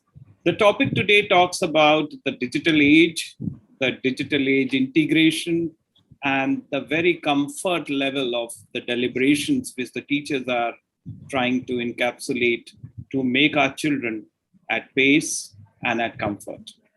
Well, we talk about hybrid learning, and as the definition says that we are looking forward to that aspect of a combination or a combo of interactive mechanism. So before I begin, I just wanted to integrate about what the digital age is being defined by the Collins Dictionary. It talks about the large amount of information which is widely available to many people, largely through computer technology. And that reflection today integrates our connect, not only with the Google, but the other types of digital body language, which we as individuals need to incorporate. And here comes the importance of teaching. Teaching with the mode we have been defined for somebody rightly said, n number of days. And I say n number of hours, it comes to too much of time. But certainly children were very much integrated through this mechanism of teaching and learning process. And Corona gave them another opportunity to do so at ease. Well, friends, I would like to first of all invite our first panelist, Mr. Gautam, to initiate. And before that, I'd like to introduce him. He is the Pro VC for the Delhi Public School groups at Varanasi, Nasik, and Lava, Nagpur. And I've been hearing you a lot over these panel, and I'm really impressed, sir. Thank you very much for being with us today, Mr. Gautam. My question today talks about the integration and the requirement of the digital education and the tools we need to incorporate.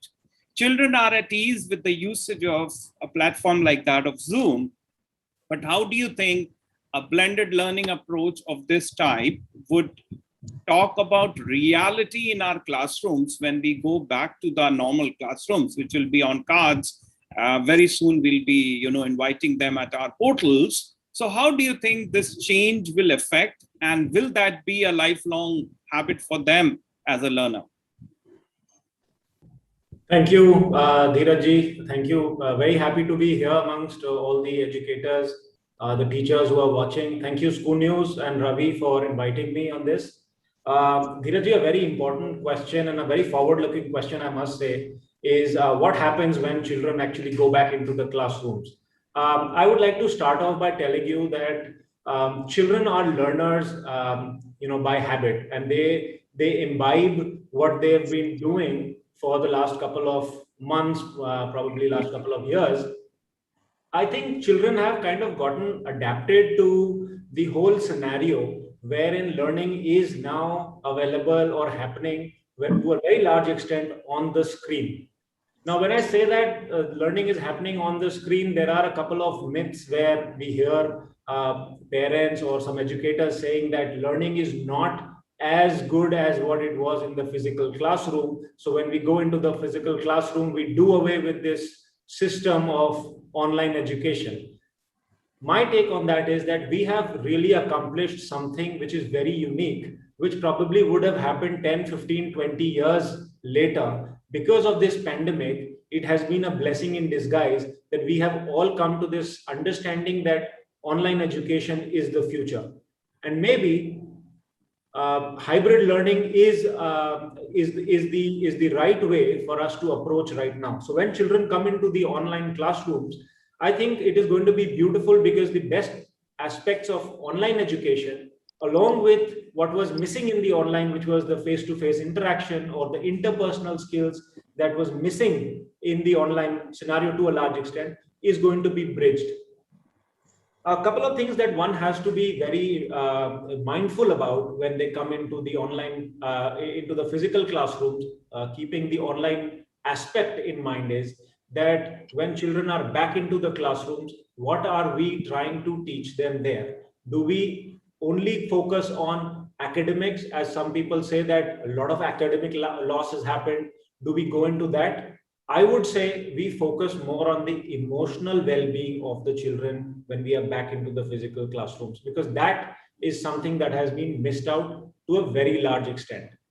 We need to ensure that we keep the hybrid platform as simple or as transparent as possible. Now, India is such a large country wherein we have educators, students from different backgrounds having different infrastructure facilities available. So a one-size-fit-all model is not going to work. But having said that, you need to see as an educator what are the resources available to you in your particular institution, in your city, and basis of that formulate a plan wherein you do not junk what you have done so far in these last 2 years, because what we've achieved in these last 2 years is real gold. Teachers have been able to access content, have been able to access pedagogies which were not available to them in the physical classroom before, because of this whole internet and explosion of online tools. So we must ensure that we go into the hybrid mode wherein we are keeping both these things in tandem. Now, a couple of things that are very, very important is use of technology to enhance assessments, to get immediate feedback. Assimilation is so important. When we were in school, here, I will just interrupt you here. Yeah. Well, as a notion you said about assessment, and majorly the switch from the classroom to the online mode. In classroom, we used to always come up with saying that, are you able to understand? No talking children, were the vocabulary majorly used? And here we have put your camera on, am I audible? Where are you looking? And things like that. But I believe, and I would add on to when I come back to you again, I would request Dr. Shilpa here to add on to the views of real assessment, because we are in vacuum as of now. Whatever 2 years of learning we have had as a student or as a teacher, we have imparted that training. We are yet to assess that. And the way we were able to assess was diluted by giving them pass certificate by the boards. So the real assessment is yet to be aligned. And I'm sorry to say that majorly when I'm conducting online parent-teacher meeting, majorly the parents say that my child is just dumb before the screen. So what do you say on this, please? Yeah, thank you so much, sir, for this wonderful question. And yes, rightly you have said that parents are, though we have been very vocal tackle about parent being co-teaching, because the younger ones, especially, we need parent support, because it is not possible only for the teacher to handle academics. So where what we have seen is parents are completely not interested in taking any, no, they don't want to participate in the child's education, first thing. Secondly, yes, learning through glass is what is coming up now. No, this is a new concept. So everywhere the child is not able to see the teacher physically, they are learning through the glass. So they're learning through the screen. And what we have seen is the delivery, the curriculum, or the whatever the transaction is happening between the teachers and the student. The teachers are also not that satisfied, whereas children are now taking the liberty of joining the classes, or whether no, physically they are present, but then mentally they are not present because they don't put on their videos. So there's a lot of issues going on, especially with the younger ones, because they are not able to join the sessions. Sometimes there is no parental help also. And the elder ones, yes, because they know a lot of technological, a lot of things about the technology, so they use it, or rather I can say they misuse it. They don't put on their videos, they don't reply to the teachers. It's like teacher just keeps on going asking the questions, and none of the child is responding. So what I would suggest is, yes, in some cases, yes, this technology, learning through the different ways like Zoom and other things is helping us, because teachers are putting in a lot of efforts to create innovative PPTs and videos and all other things. But then somewhere I think still the personal touch is where we are still lagging behind, and that is equally required. Okay, okay. So coming back to Madam Shefali, what Dr. Shilpa and Mr. Gautam rightly commented, I would like you to add on what ultimately is the reality. Because we as educators, when we observe the online class, the moment I enter as a principal, the teacher is acting like a soldier. The children also become attentive. Those who have not got the video on, they just do it, So this is what is a priority today. What do you think that type of eagle eye is a requisite today, or it should come by choice? Over to you, madam. Thank you for the question, and I'm really happy to be here. Actually, your question reminded me of something I kind of read very recently. This was Sugata Mitra's research. I'm sure everybody knows about it, but at the cost of repetition, I would still... Yeah, the hole in the wall, yes. Yes, the hole in the wall and the school in the clouds, yes. Right? So what he did was, I mean, just repeating it, what he did was, he placed a computer right into the center of the village where nobody knew computers. And he let the children interact with the machines and interact with themselves. And we all know what happened. The children learned themselves how to use internet.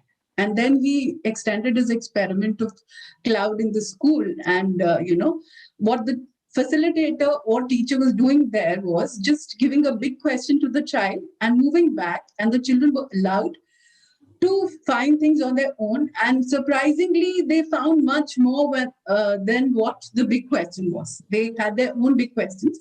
And they, and I would like to quote Dr. Mitra here exactly when he said that, it's not about making them learn. It's about allowing them to learn. So when you talk about eagle's eye or, control, I feel we have come to a time when we need to let go of it. And what last 1 year has told us is that we cannot control everything. As a principal, last year was 1 year when I don't remember how many times have I said, I don't know. So I didn't know when the pandemic is going to be over. I didn't know when the things will be all right. I didn't know whether I'll be able to conduct an annual function the way I had envisioned it or not. So what this 1 year has taught us, and me specifically, is that for the children who are growing up, they need to have a unique capability of learning, unlearning, and relearning. They have to be extremely agile. And so, whether you talk about hybrid, online, or whatever, the learning is the operative word. And the basic premises of learning always remain same. When we talk about learning, the basic things that we need to remember is, are we able to excite the child to learn? Are we able to engage the child to learn? Are we able to assess what the child has learned? And are we able to bridge the gap wherever we find it? So the basic premise, wherever it is, it's going to remain the same. Whatever hybrid, online, whichever medium we need. But what we need to do is come up to the level of the child. What happened before pandemic was that we all knew that there was something wrong. We all knew that things were not up to the mark. We were talking about industrial age 4.0, but here we were education was still in 2.0 generation. And we all understood that we don't need to be content driven, but rather we have to be competence driven, we have to be skill driven. But at the end of the day, there was some kind of inertia which was holding us back, and we were still doing things the way we were doing it. What this pandemic has done is very beautifully, it has actually somehow aligned us with the needs of what we call them digital natives. So we are able to probably talk with them more, and we are able to connect with them more. And I think we should keep these learnings like Mr. Gautam mentioned. I hope and pray, and I am very committed that we should not forget everything that we've learned this year. And we have to make it, whenever we go back to normal schooling, if and when we go back, we have to be very mindful that we think of children as individuals. We do not go back to our ways, and whatever we have learned and whatever changes this year has brought in us are permanent. That's true. That's so very true. And I'm looking forward that the change and the mindset helps us enter the portals of the reality as well.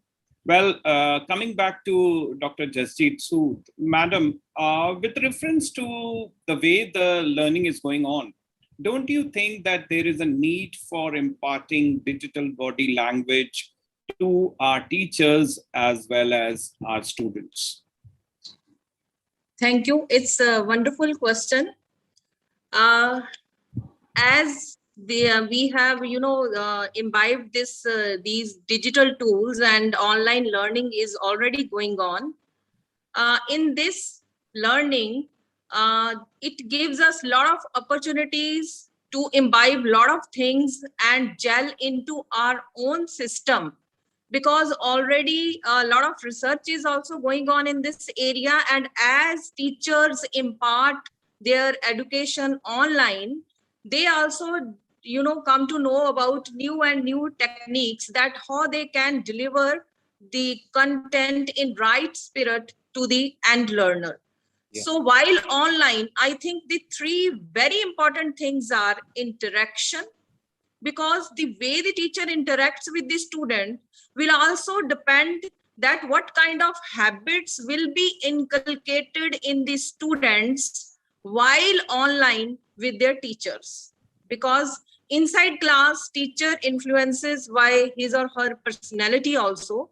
But while we are online, we can also influence our children, and we can also develop very good habits by interaction. So every teacher must, give weightage to this idea that while you are online, while you are teaching online, how much you are interacting with your students and how much you know about your students. And for that, prior information can be given to the students, and some subgroups can be made where individual problems or emotional problems of the students can be addressed.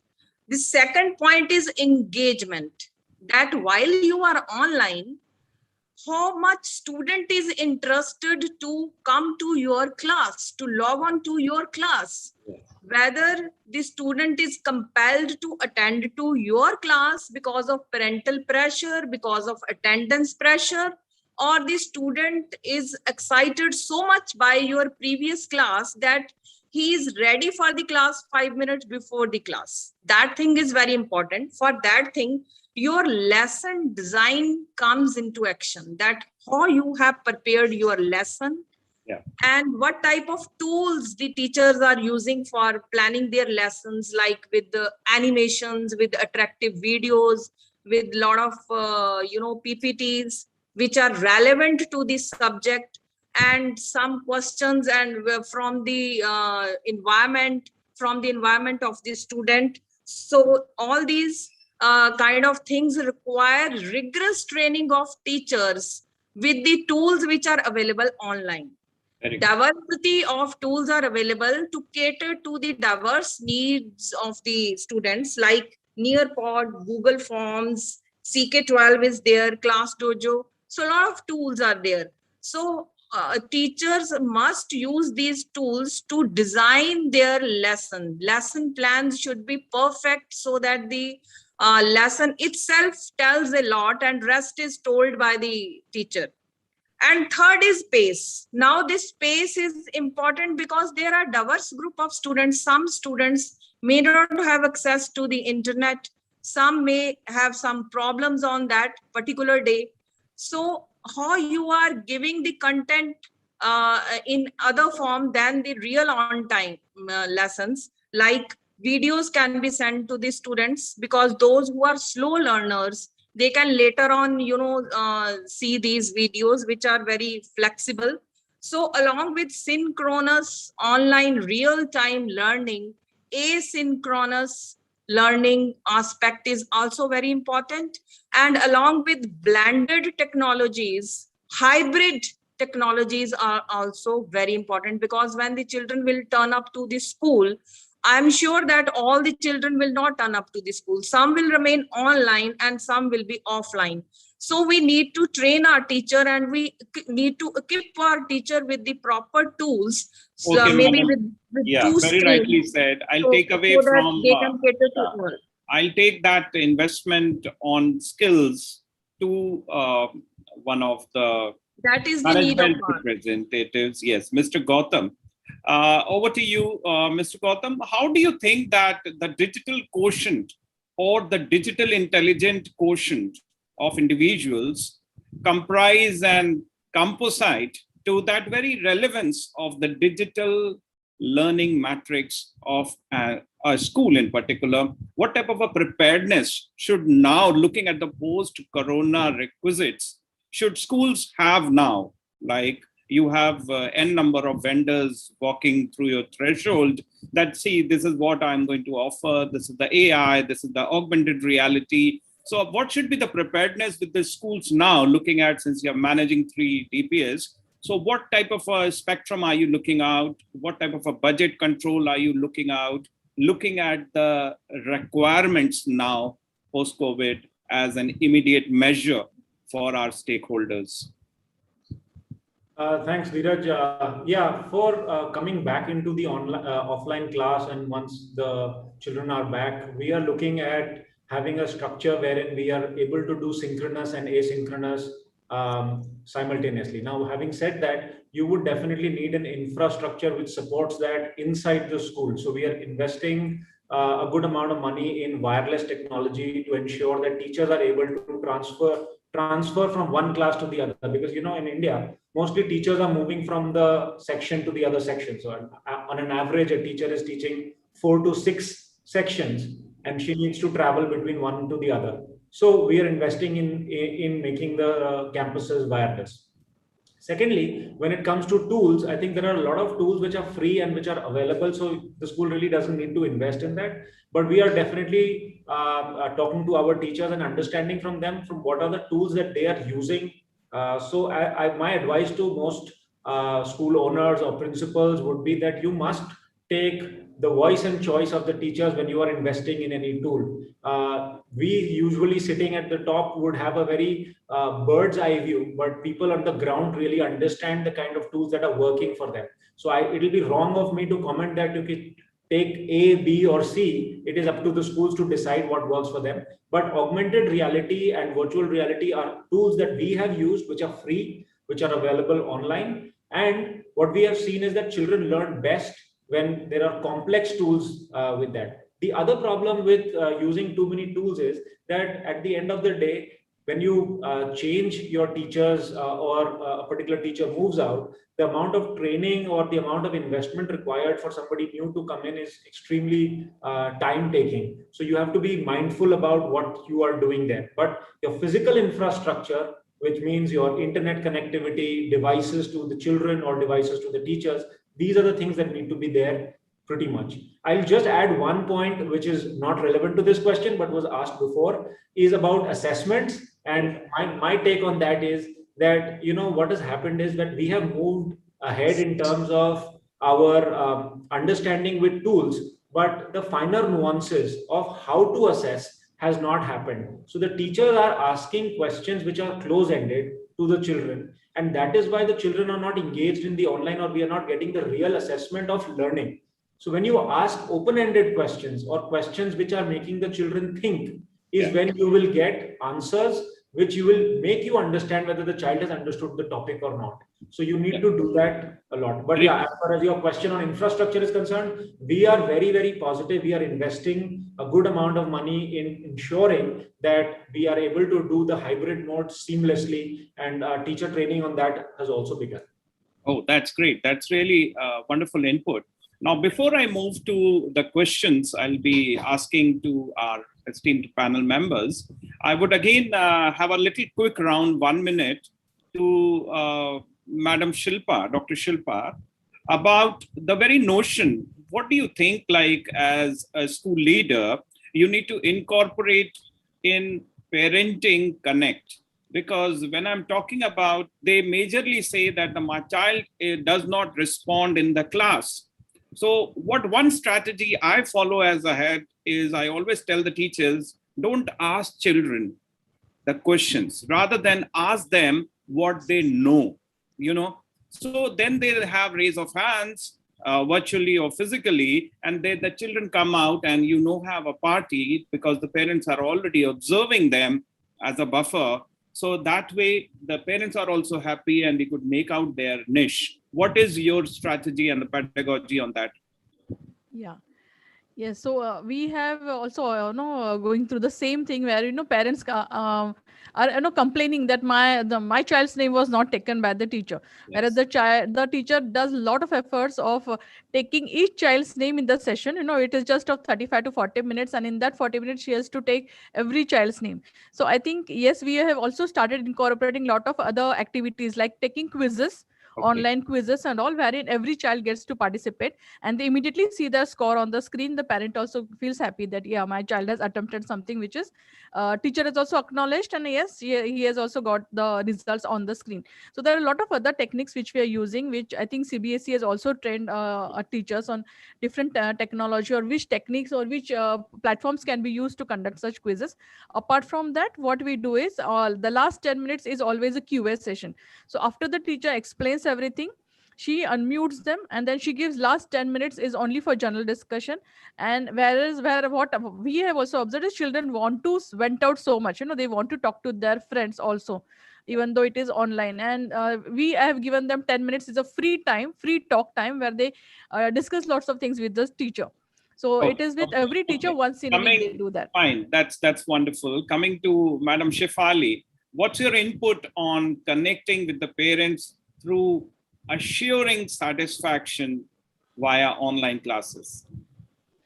See, I had a very different experience this time, because the parents were all involved in whatever we were doing. I think they were very receptive to the new things that we were bringing in.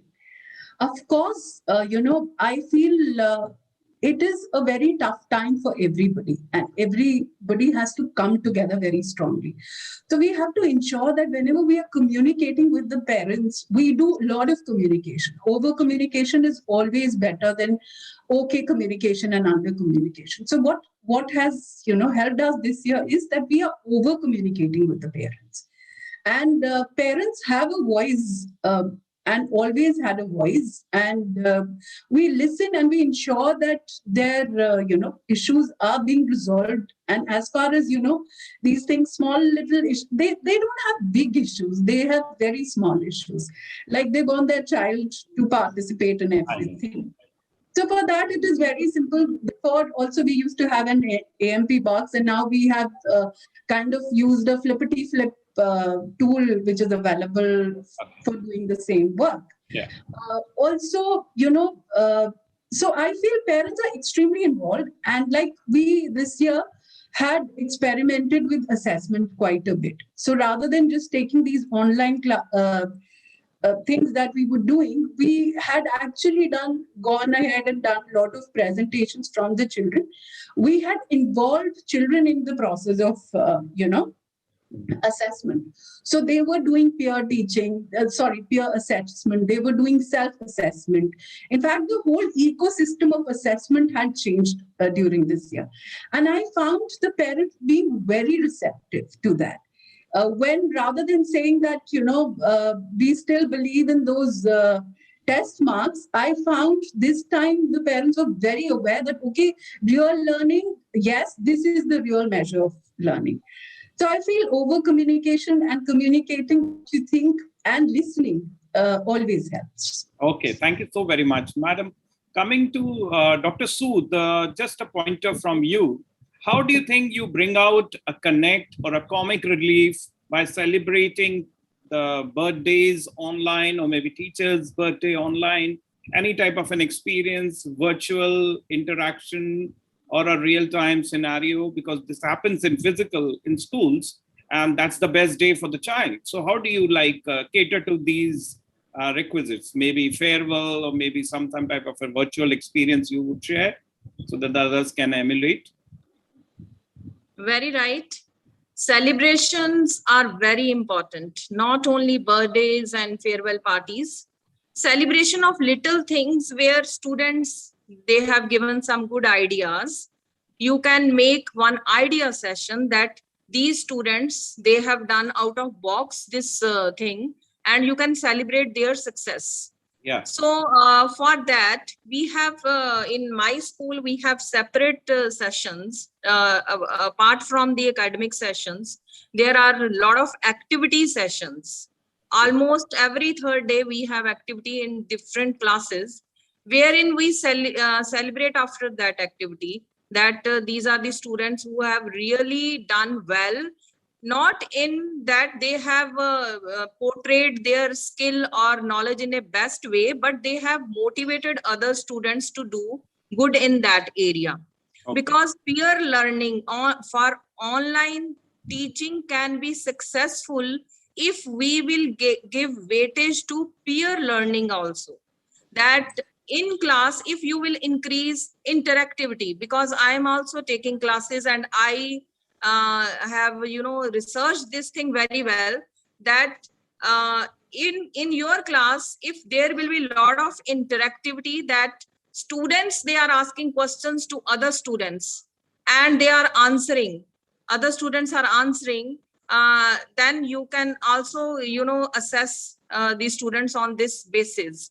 And we have a separate class allotted times for celebration of their success in academic activities, like in Olympiads. Students who are successful, they take the session. It is not the teachers who take sessions. Students, they share their success stories. Because when you celebrate anything, it's not that you simply become happy that this thing has happened.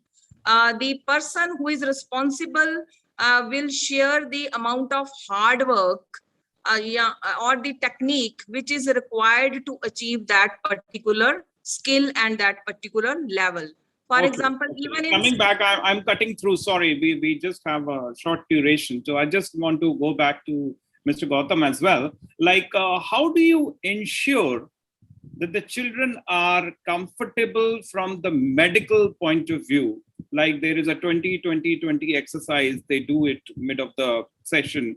So what other, innovative ways are you assuring, or your teachers are assuring, to give a little comfort to the parents out of their 6 to 5 hours of screen time? How do you, make them comfortable through some exercise? And then we'll come back to the other panelists. Yeah, that is absolutely. A lot of parents have this concern that the child is in front of the screen too long. And to that, like you correctly pointed, the 20-20 exercise is very, very useful. Also, we ask the children to turn around after a few minutes of the online class and switch off their screens and join back like after 5 minutes. So there's a gap after every period. So if you have a 30-minute period, you'll have a 5-minute water break, loo break, or just an off-screen time. Yes, that's great. Yeah, please finish yourself. Yeah. Yeah, but more importantly, I think it is a very big myth that parents have that screen time is bad. So just adding to that, that while the child is not in the screen in the class, if you leave him alone, he'll be on YouTube watching something. So our education to our parents usually is that screen time is a reality. It's like a car. I mean, screen time is going to be there. It is the truth of this time. Anyway, Okay. I'll come back to Shefali ma'am. Your input, please, here. About the same thing? Yes, please. How do you assure satisfaction towards the health issues? We have a 15-minute gap between all the classes that I feel gives a lot of, and of course that 20-20 thing that we are doing. But that 15 minutes should not be as engaging as in some digital alternate, as Mr. I think the children now have come to a point where they also don't want to indulge into too much of screen time. Okay. And of course, we have a lot of sessions, well-being sessions. We have this Asian outreach program, which is beyond school, in which my students and my teachers are involved. And every Saturday evening, every alternate Saturday evenings, we are having sessions for the parents. We are actually reaching out, calling people, and ensuring that things are, I feel emotional connect and emotional well-being is of utmost importance. I would, recently I had a child calling me a few months back that, ma'am, my, both parents and my brother is positive and I really don't know what. And my teachers were there and they helped the child, and whatever we could do, we reached out and did for the girl. Okay. So I think this time as a community, we've all come together and we are all doing things, there's no right or wrong or a perfect thing that we know of. We are all doing hit and trial every day. We make some mistakes, we learn it. That's for sure. So that comes to the end of our session. Thank you very much, ScooNews, for this opportunity. And thank you, wonderful panelists. It was really an honor for me to have an interaction with you. Over to Mr. Harish. Thank you, sir. Thank you, Dr. Dheeraj Paratra. I think it was very relevant what you all had been talking about, and it put a lot of light onto the various aspects of the hybrid learning and also the physical well-being of the children. More importantly, how they need to be kind of looked after and taken care of in terms of the things that they are doing. And I could not help myself commenting about what Mr. Gautam Rajgaria was saying about how we need to make sure that the learning and the content is to be taken care of and ask open-ended questions to the children. Yes. Because if we ask the closed-ended questions to the children, it automatically kind of goes into a search forum where people start looking for what is the right answer, because there's only one in that case. But having an open-ended question makes a lot of sense. And also what Shilpa ma'am said and Jasjeet ma'am said and Shefali ma'am, I think they were very, very important things, and it will be, it is well received and it will be of very big use to the educators who are the audience today for us. Thank you once again. Thank you, Dheerajji. I think it was really an important thing that you shared and you brought about. Now, as a summary session, what happens is that we are going to quickly look into all the moderators of the 3 sessions, how they kind of feel and what they felt was important. So I hope we have Dr. Abhishek Bagchi with us. Is he here? Yes, Dr. Abhishek? Yep. Okay. So we have Dr. Abhishek Bagchi, we have Ms. Manabi Deka, and I would I would be requesting if Miss Manavi Deka is also around, if she can also come on screen, that will really help. I'm here, sir. Oh, thank you. So we would just have a quick session of closure where we would like to kind of give it a sum up to all that what was happening right now. And before we do that, I would just like to thank all three of you, because the way you conducted your sessions, it was really, really great.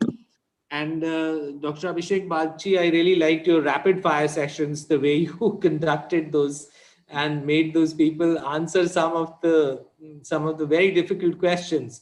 Because otherwise, I see many people sometimes do not kind of share those details. But then your rapid fire questions brought a good intent of what is the pain point for the educationists. To start with, Dr. Bagchi, I would request you to kind of share what you feel is happening with the examination system. And as you can see, the takeaways which have come up on the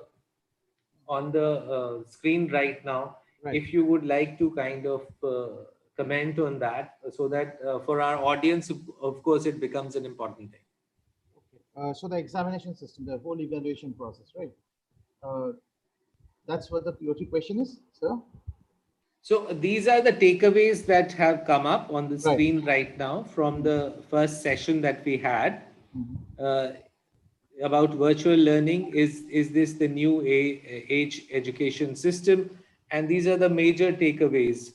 If you would like to kind of go with those takeaways and you would like to highlight some of them.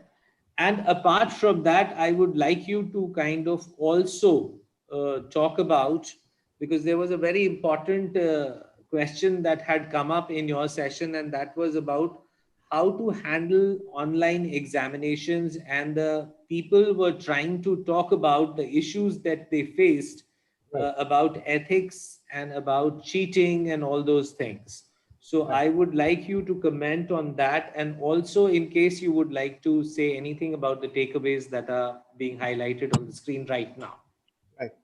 So starting with the takeaways, like it was definitely one of the best sessions that I have moderated or have been a speaker.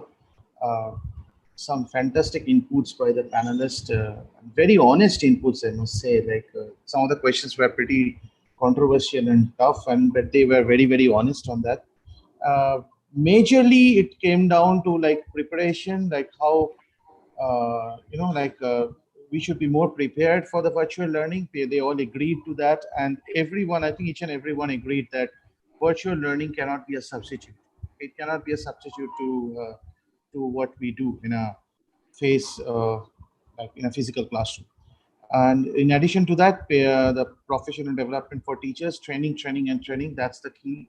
As much training as possible for the teachers. Some of them believe that teachers are already ready. Some of them said that no, teachers are not yet ready. We need more training. That makes sense. Yes, I know that the teachers definitely makes more training. One major agreement that happened in that session was like each and everyone said that early childhood education not possible through virtual learning. So that was an agreement. So each and everyone said, and I agree, in a way I agree to it. Coming to your questions, and each and everyone said that open schools as soon as possible. Like we are all looking forward to it. Like even the parents, like I do have parents, even in pre-primary, they are coming and keeping their kids in my school and saying like, okay, keep them. That's it. Okay, we don't want them at home. Like they can't manage them at home. Okay, it's over. Their patience, their everything is over. Like they want their kids in school now. They say that's it. So that this is also happening. They say that forget about COVID, forget about everything. Everything is gone now. Okay, you keep our kids, and they're sending it like that. So that's one area that we should talk more about. But coming to your question, sir, it was an interesting question. Definitely, that's the talk of the town now. How the examination should be conducted online, and since like CBSE has already said that they're looking at the MCQs that they will be conducting, and they even said that if the students cannot come to school, they will be taking the MCQs from home.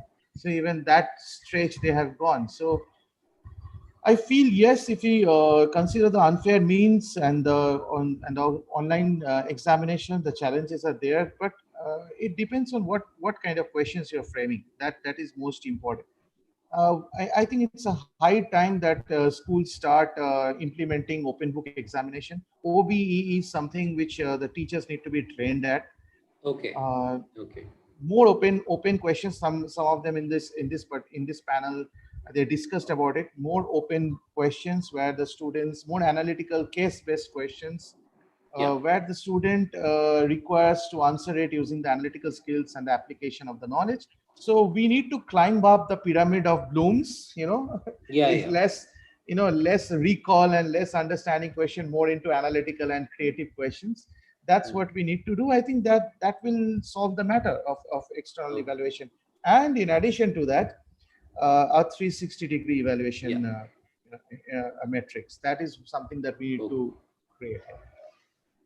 Yes, sir. Thank you, Abhishek ji. I think it's quite relevant what you have been saying, and though what you made a comment in between about the early childhood education on the virtual platforms, I seem to be disagreeing with that.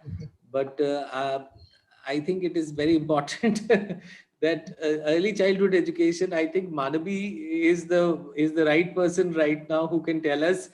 Because in her session, we saw that the early childhood education is very much possible on the virtual modes, and the way Arshia as well as one more speaker had told us about, in fact, Ashma Zaidi, they had told us about early childhood education. I think it was quite relevant. Right. And even yes, sir. Even I agree. Like even in our school, it is happening. But the challenge is something else. Definitely, no. The challenge. I'll tell you. The challenge is basically the people made a mistake that they tried to replicate the physical school exactly the same manner for the early childhood education. That was a major mistake. I think I would let Manabi speak here. Manabi, would you like to kind of? Yes, of course, sir.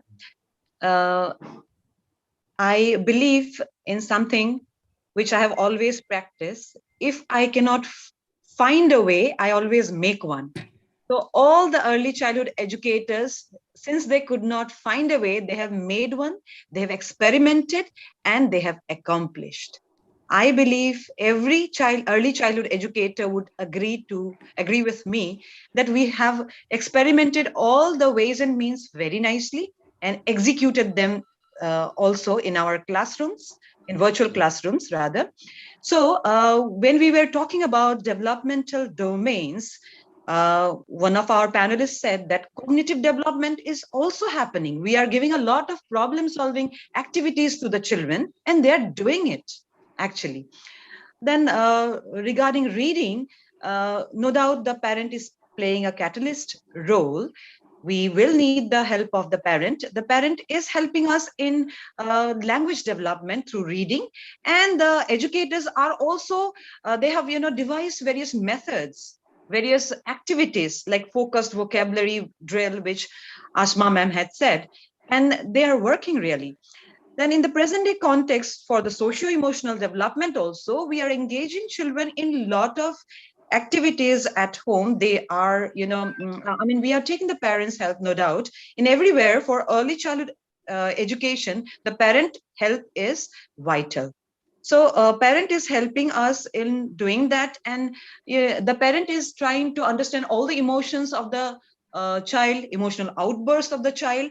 And we are counseling the parents also. We are being in contact with the parents. This part is also developing. Play, like Arshia said, that there are a lot of other play. We cannot only concentrate on the outdoor play. Now that for the safety reason, children have to be indoors, we have other plays like pretend play, role play, and so many other things which children can do, and the developmental domains can be, facilitated and enhanced. So, which is why I believe that in early childhood education, virtual learning is not a substitute, but there are possibilities. I will not say it is a substitute, but there are possibilities which are well experimented. We early childhood educators have done, accomplished, and we are happy. Parents are also equally happy. Yeah, thank you. And I would like to share here one of the I think I was hearing to Dr. Swati Popat other day when she was mentioning about what should be done at the best levels for the children in the early childhood. She had shared the other day, she said the one thing is that we should try to have a virtual platform not more than 1 hour a day for the children. Then we should also give them a time for interaction with the parents where the teachers should teach the parents how to interact with the children and then develop certain skills in them. And third 1 hour she was talking about where the children should be left to themselves and kind of play by themselves, or they should be just observed about what they like to do and enhance certain skills of themselves. So I think she was very clear about how one should go ahead in terms of early childhood education, and it seems to be something which makes a lot of sense also. Uh, Coming back to Dr. Dheeraj Mehrotra, I would like to ask you a very quick question about how you see the current hybrid learning platforms that are there, or the way we think that the hybrid learning is going to go. Uh, Once the schools open, and I'm hopeful that they open fast and soon, so how is it going to change the future course of our education system? What is your take on that? Well, Mr. Harish, this is a directive that we need to change with the march of time. And even I feel that the teachers, when they're going to come to take the physical classrooms, they are going to change their pedagogy completely, because the children are in a different mood altogether. They are in a different mode of learning. And what they like the best is, for the last couple of years, they've been enjoying that form of learning. So, as rightly pointed out, for the preparedness of the new age learning in the physical classroom, we need to actually intercept that what children demand these days. It's not going to be just the chalk and the whiteboard and the online interactive board, which is going to be the functioning for the delivery. We need to actually set up a mindset completely different, and our revisiting on the lesson planning has to be done. What type of a fun element or an engagement element or something like a Mentimeter approach, what physical Mentimeter I'm going to be dialing, to get the connect from all these students who are of a different world now, who are of a different taste now, and their vocabulary has changed with the march of time. Their smartness has changed. They've become street smart now. So I think we are going to be benchmarking some international standards and also looking forward to doing some brainstorming, keeping the fact that even CBSE has integrated AI-based lesson plans for all the subjects. It has not been just, an elite computer teachers or an artificial intelligence as a subject. But what they want is the preparedness for all the teachers to integrate artificial intelligence in their lessons, whether it's physics, chemistry, maths, or even storytelling and language lessons. So this type of preparedness is going to be the new order practice for all the teachers. And I believe as heads of schools, we all need to be prepared to, impart that training and get set, go with the new requisite of smartness, of usage of technology to make them at the approachable fragrance. Thank you. I think that is very, very relevant what you said. Looking at the kind of requirement for the teacher training is an extremely important thing. We at St. Anandram Jaipuriya School, in fact, started something called Saamarthya Teachers Training Academy of Research. And I was talking to Ravi a few days back when the idea came that we should be kind of doing a lot of teacher trainings, because realignment is a very crucial thing. And when we started doing the trainings for the teachers, we realized that the market demand was very, very heavy for ICT trainings. And a lot of teachers were looking to reskill themselves. So in that case, what happened was that we realized that there were a lot of tools which were available in the market, which were free of cost, and the schools could actually use them into different areas, like there were virtual labs, there were artificial intelligence tools like ThingLink, Minecraft, Google 3D, Nearpod, Lifelike, Sketches, AR Looper, and they are in different domains. Like now I can see that there are tools which are used for assessment, there are tools which are used for mathematics, there are tools which are used for coding, there are tools which are used for conducting an online class. These are extremely important things which we saw that the teachers wanted and wanted themselves to be kind of a part of it. One quick question which I would like to kind of ask each one of you as the final question is, within 30 seconds, I would like your take on this. How do you see socio-emotional learning getting implemented in the online system, and how important you feel it is? So to start with, Manami ma'am, I could kind of ask you. Yeah, I was enlightened by one of our panelists, and I myself think that we are doing a lot of activities with the children, engaging them in a lot of activities which would take care of the socio-emotional development of the child. For example, on the Doctor's Day itself, we asked the children to tell us, interact with us, what they see, what doctors have done.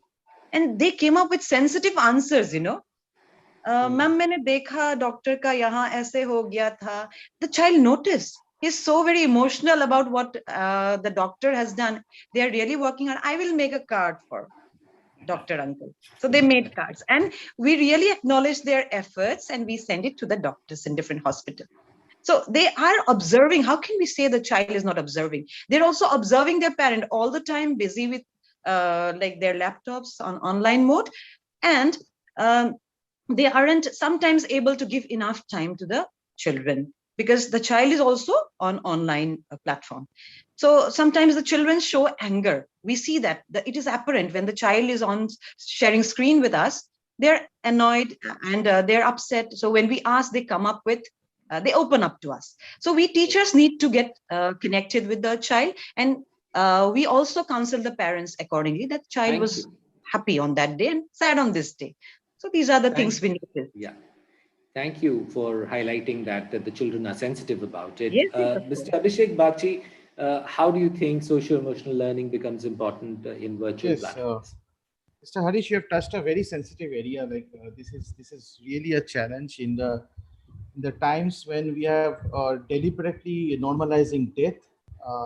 There are so many deaths around us, and we are behaving as if like nothing has happened. They are just numbers. And they are not just numbers to the students. They are something happening maybe deeply inside. And if it is not happening, it's a serious thing.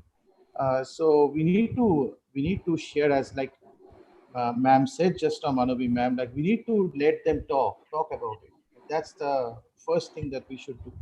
There must be sessions with principals, with teachers, separate sessions, not in only classroom. Classroom can also do that, but separate sessions where the students come up and talk regarding anything that's happening around them, regarding the deaths, regarding COVID, regarding people losing.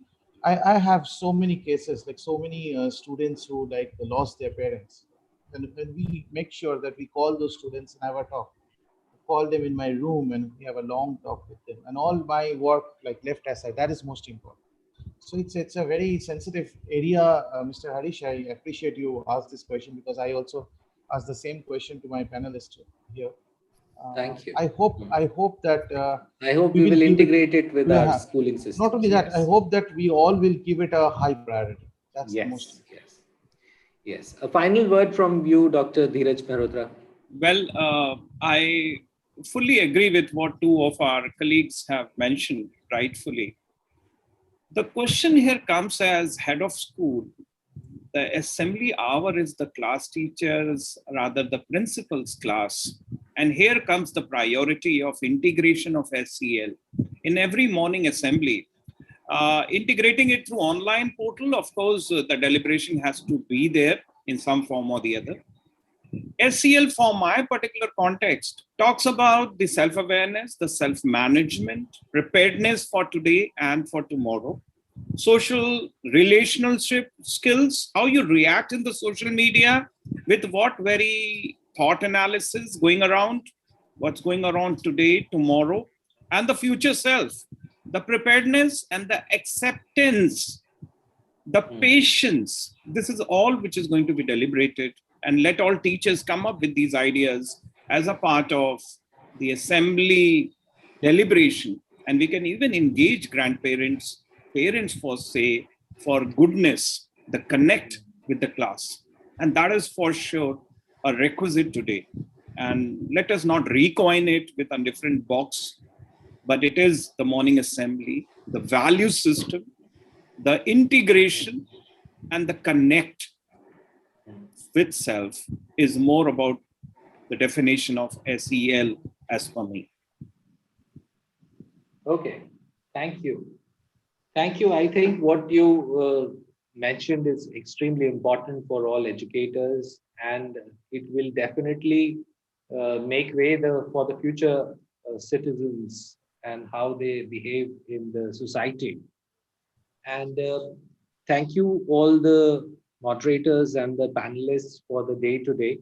It was really, really worthwhile, and utilizing of this 2 hours that we had together, it really made sense to listen to so many people, listen to certain concerns, and also listen to certain solutions which were put forth, which were very interesting. And I think that shows collaboration, which is an extremely important part of learning systems. And I was really, really happy to see that some people put forth how to use plays, how to use games on online systems. And the best part was that some people actually talked about Bloom's taxonomy, higher order skills, how to be integrated, and how to utilize teaching as a method of learning, where peer teaching was also an excellent form of method of learning, and the assessment was also talked about on the basis of that itself.